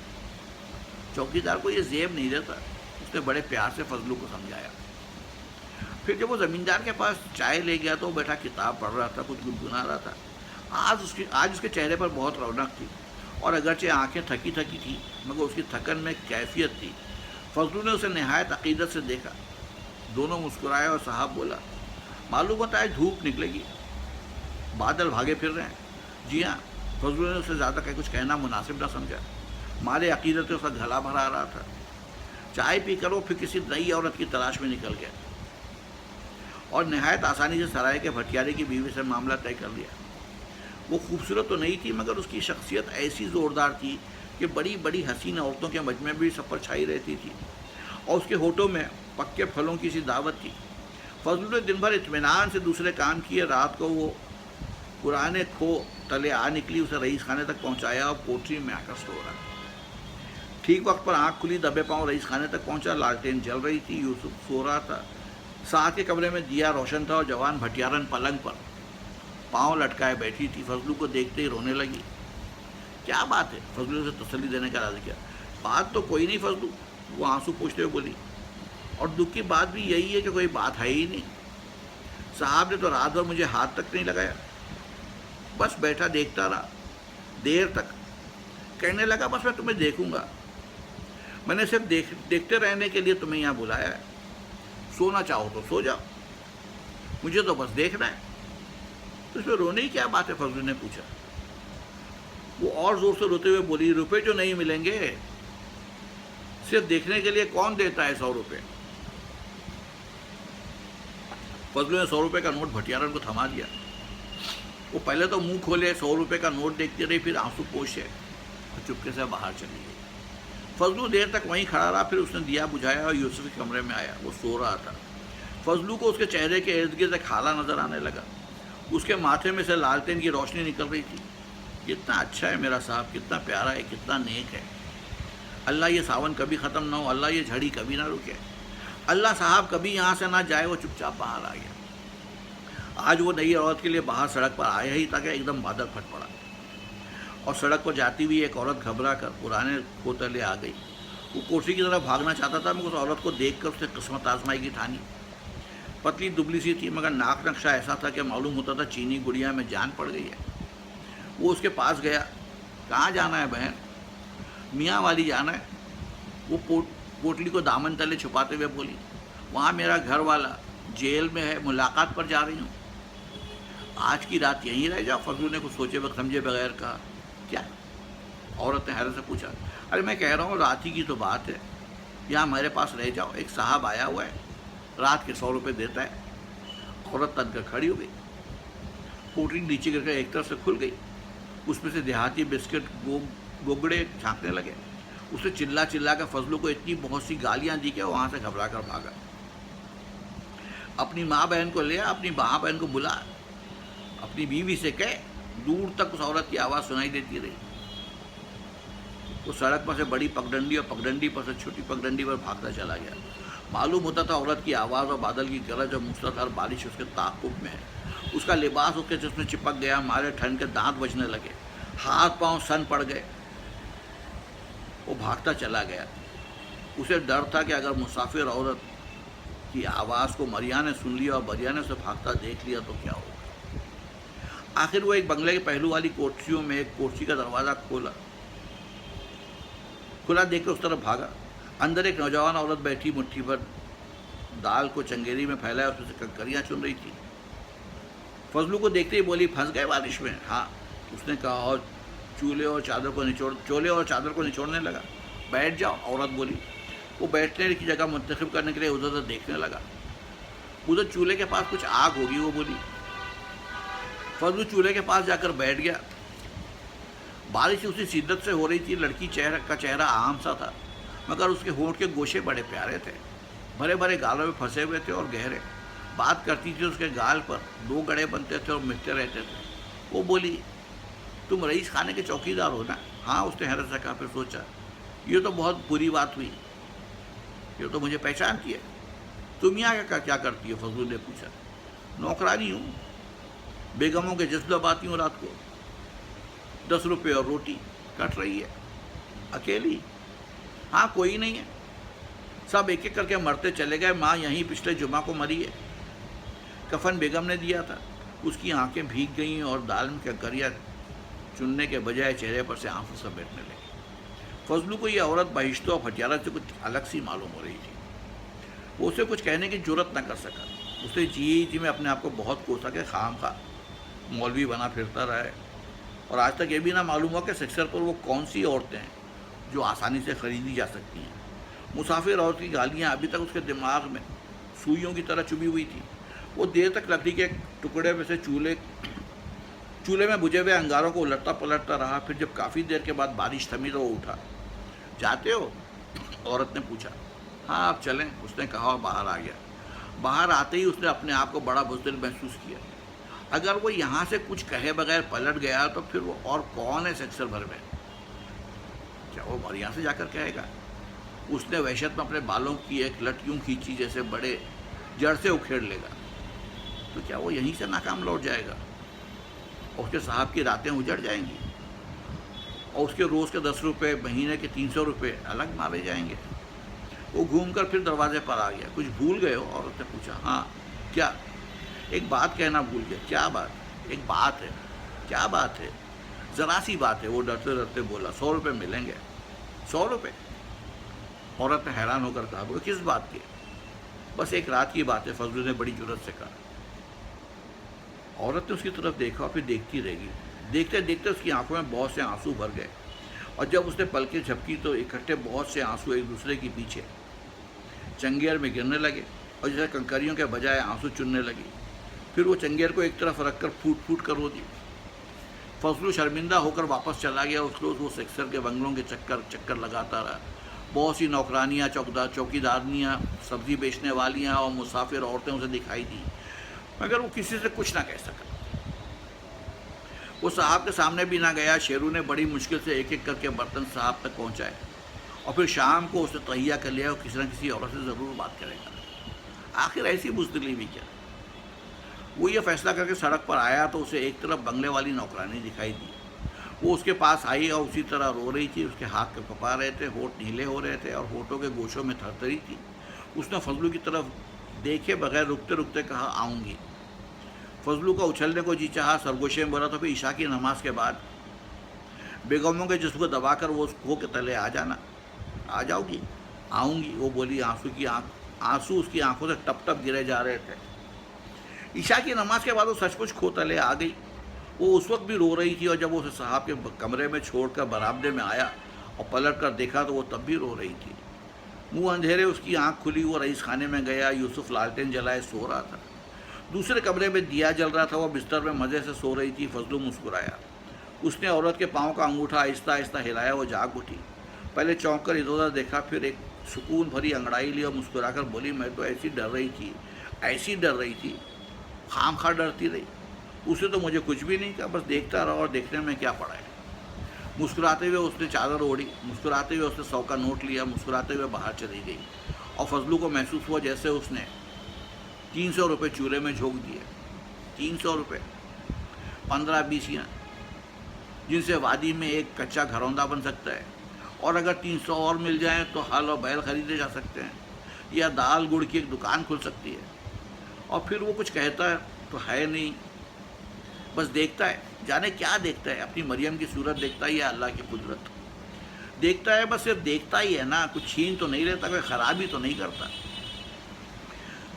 वो दूसरे कमरे में आ गया। साहब सो रहा था। वो उसे कुछ देर तक देखता रहा, फिर अपनी कुर्सी की तरफ आहिस्ता आहिस्ता आया, और जब दरवाज़ा खोला तो सामने मरियाँ खड़ी। वो तेवरा कर पीछे हटा। उसे बड़े ज़ोर का चक्कर आ गया। जिस्म का सारा खून सर में जमा होकर खोलने लगा। कहाँ गए थे? मरिया ने तलखी से पूछा। साहब के पास। उसके दिमाग में किस्म के बहानों ने आफत मचा दी। इस वक्त क्यों गए थे? उसने उसी तलखी से पूछा। उसके सर में दर्द था। एक बहाना उसकी ज़बान पर आ गया। क्या रोज़ इसी वक्त उसके सर में दर्द होता है? मरिया ने सख्ती से कहा। तुम आज 3-4 दिनों से जा रहे हो। फजलू ने दरवाजे का सहारा ले लिया। उसे एक और बड़े ज़ोर का चक्कर आ गया, और घबराहट पर बड़ी मुश्किल से काबू पाते हुए बोले, हाँ, कुछ ऐसा ही दर्द है, इसी वक्त होता है। और ये रईस खाने में से अभी अभी निकल कर कौन गया? मरिया के लहजे में झिड़कियाँ थी। तुम कहोगे ये साहब के सर का दर्द था। फजलू ने महसूस किया जैसे उसका दिल पसलियों को तोड़कर बाहर गिर पड़ेगा, और उसका भेजा तालू को फाड़ कर ऊपर उड़ जाएगा। लेकिन उसने एकदम बड़े ज़ोर का खिसियाना का कहा लगाया और बोला, चलो तुम्हें सारी बात बता ही दूँ, तुमसे क्या पर्दा, बिल्कुल ज़रा सी बात है, कोई ऐसी वैसी बात नहीं, रास्ता दो। वो अंदर खाट पर बैठ गया। शेरू सो रहा था। चिराग की लौ बेतहाशा बढ़ी हुई थी, और खिड़कियों का एक पट ज़रा सा खुला था। मरिया अपनी खाट पर बैठने लगी तो फजलू ने उसे हाथ पकड़कर अपने पास घसीट लिया। इधर मेरे पास बैठो। 3 दिन से सुअर की बच्ची ने एक चुम्मी तक नहीं की।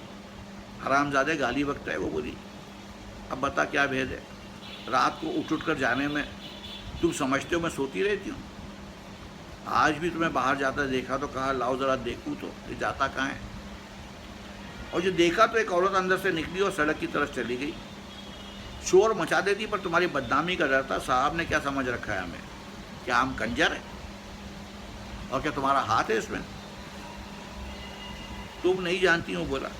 अंदर से घबरा रहा था। उसकी नसें तनी हुई थी और आंखें वीरान हो रही थी।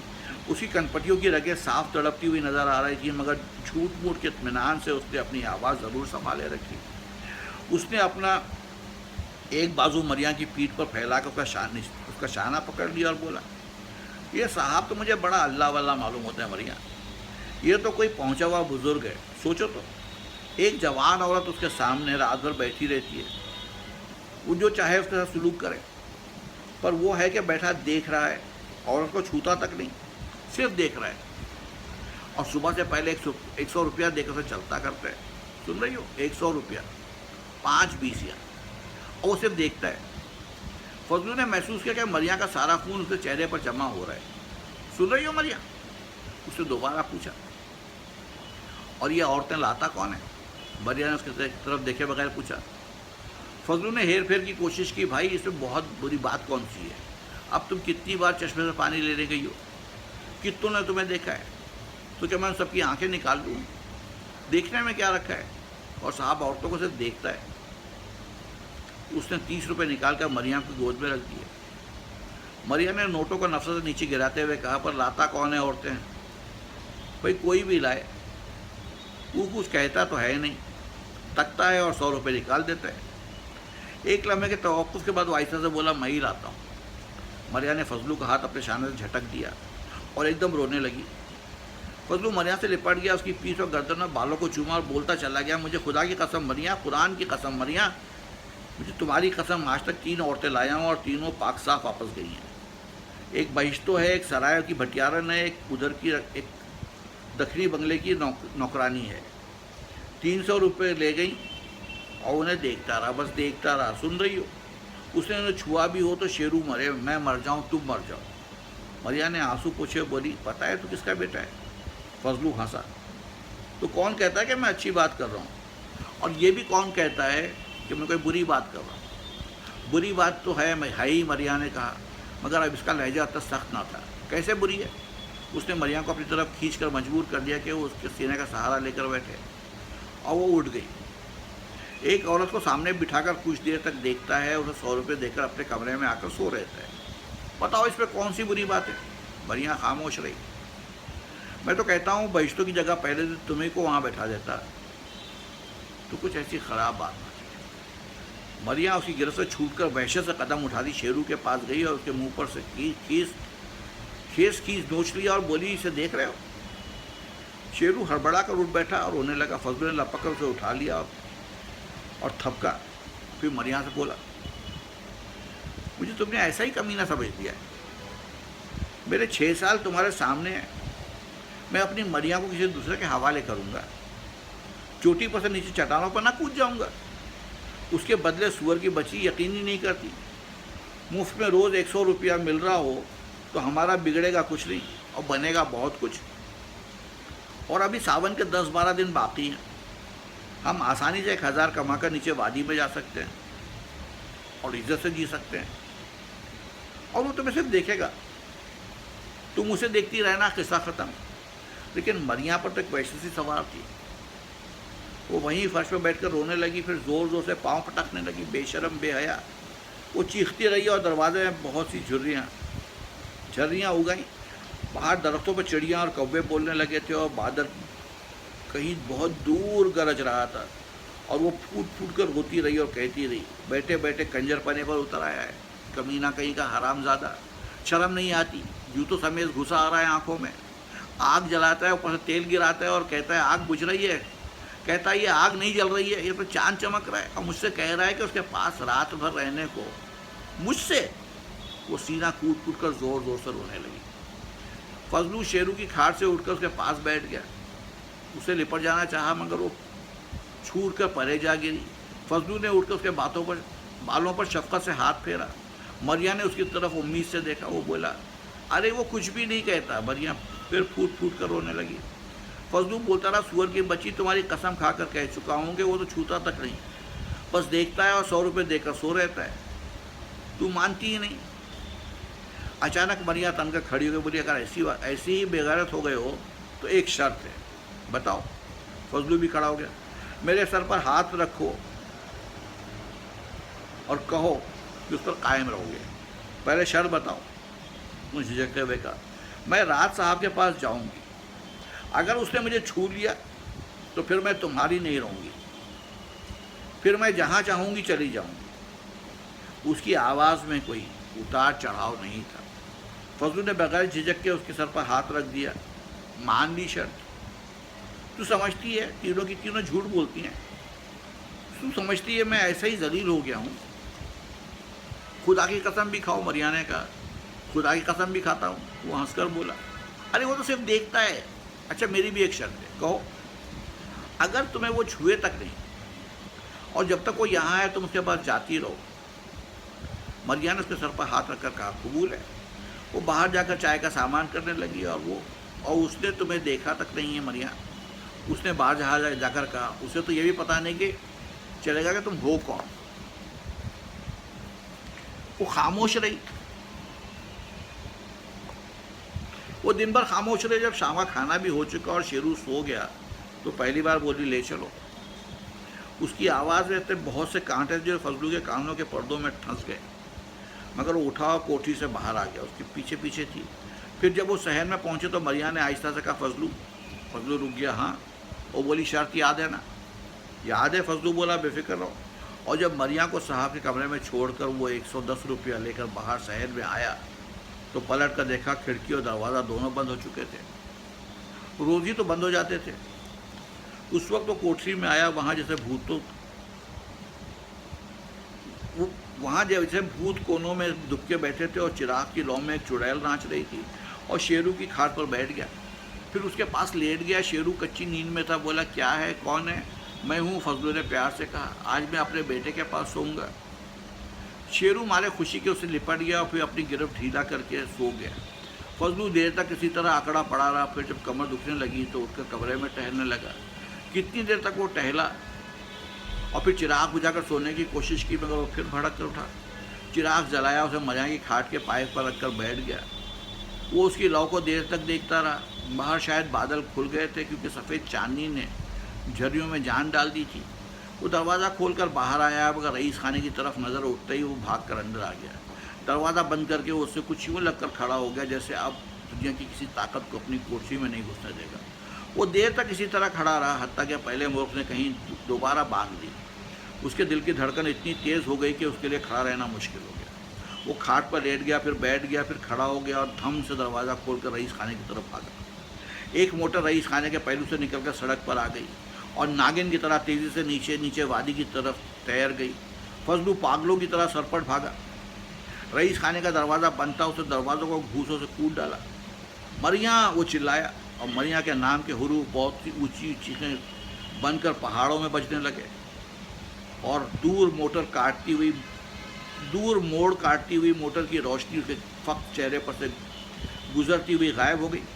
उसने मोटर का पीछा करने के लिए नीचे घाटियों की तरफ कूद जाने की सोची और फिर आहिस्ता से दरवाज़ा खुला। लालटेन की रोशनी बाहर बरामदे में से गुजरती हुई सहन के एक हिस्से तक बहती चली गई। दरवाज़ा मरिया ने खोला था। आ पहुँचे, मरिया ने कहा। तुम शर्त हार गए हो हरामजादे। उसकी आवाज़ भर्रा गई। फिर वो फूट कर रोने लगी। कमीने जलीलो, मुझे लूट ले गया। उसने तो मुझे भिंबोर डाला। रात भर वो मुझसे चिमटा रहा। उसने मुझे नोचा, खसोटा, उसने मेरे गाल चाट डाले। मगर फजलू वहाँ ना था। वो सर झुकाए कोठरी की तरफ जा रहा था। एक बदली ने चांद को छुपा लिया था। हल्की हल्की फुहार पड़ने लगी थी और कोठरी में शेरू रोने लगा था।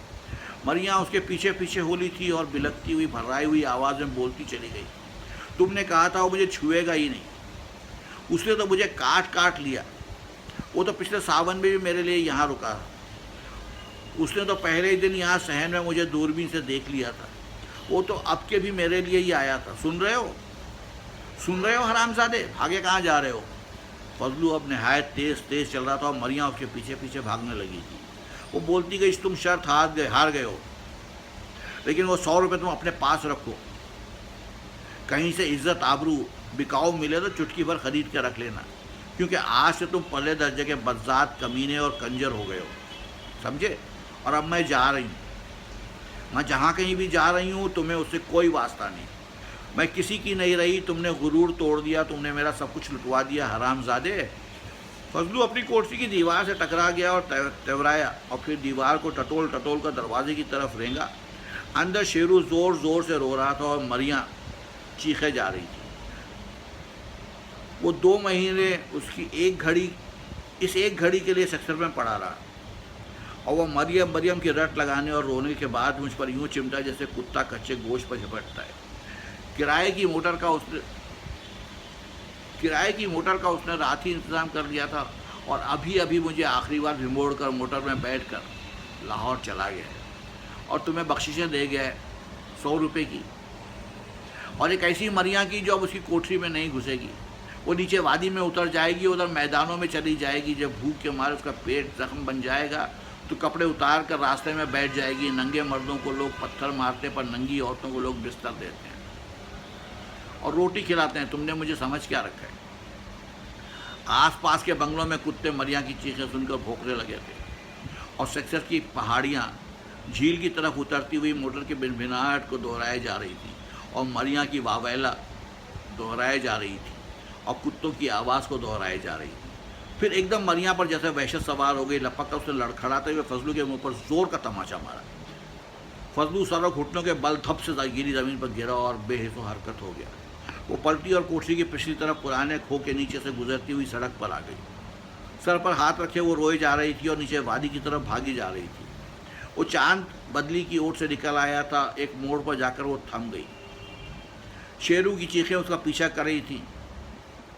इस दूसरे हरामजादे को एक आखिरी बार देख लूँ, उसने फैसला किया, और वापस रईस खाने की तरफ भागी। फजलू उसी तरह दरवाजे के पास और घुट्टों के बल बेहिसो हरकत औंधा पड़ा था। शेरू का गला चीखते चीखते बैठ गया था। मरिया ने दरवाज़ा खोलकर शेरू के पास जाना चाहा, मगर फिर जैसे बिजली की तेज़ी से फजलू के पास आ गई। एक लम्हा बुत की तरह जमी रही, फिर झुककर उसे बिठाना चाहा तो वो एक तरफ लुढ़क गया। कीचड़ और लहू ने उसके चेहरे को निहायत खौफनाक बना दिया था, और ऊपर बदलियों पर दौड़ते हुए चांद ने उस घिनौनेपन को चमका दिया था। मेरा फजलू, उसने फरियाद की। फिर अंदर की कोठरी में जाकर चिराग उठाया। शेरू भाग कर आया, उसकी टांगों से लिपट गया। वो चिराग उठाए बाहर आई। शेरू भी उसका पल्लू थामे बाहर चला आया। वो चिराग को फजलू के चेहरे करीब लाकर और उसके पपोटे उठाकर उसकी पुतलियों में ज़िंदगी के आसार ढूंढने लगी। मेरा फजलू, मेरा मालिक, मेरा साईं, उसके बयान चारों तरफ गूंज उठे और फिर एकाएक ही थम गए। फजलू की आंखें ज़रा सी खुली। उसका एक हाथ आहिस्ता आहिस्ता उठा, मुट्ठी खुली, और उसने मुट्ठी में दबे हुए 100 रुपये के नोट को चिराग की लौ से जलाते हुए हौले हौले कहा, मैं तुम्हें नहीं जाने दूंगा। तुम मुझे छोड़कर ना जाओ। तुम मुझे छोड़कर नहीं जा सकती। शेरू अपना हाथ, अपना चेहरा थामे अपनी माँ की तरफ देखने लगा। मुझे मेरी गरीबी धोखा दे गई मरिया, फजलू ने रुकते हुए कहा। नोट की राख सिकुड़ कर गिरी और रईस खाने की तरफ उड़ गई। मरिया, फजलू ने इल्तिजा की। तुम मरोगे तो नहीं? मरिया ने सिसकियों में पूछा। नहीं, फजलू ने बड़े यकीन से कहा। हरामजादे, वो बिलक बिलक कर रोती हुई उसे लिपट गई। सुअर की बच्ची, वो उसके बालों को खून आलूद होठों से चूमने लगा। मोटर नीचे झील के किनारे किनारे तैरती चली जा रही थी।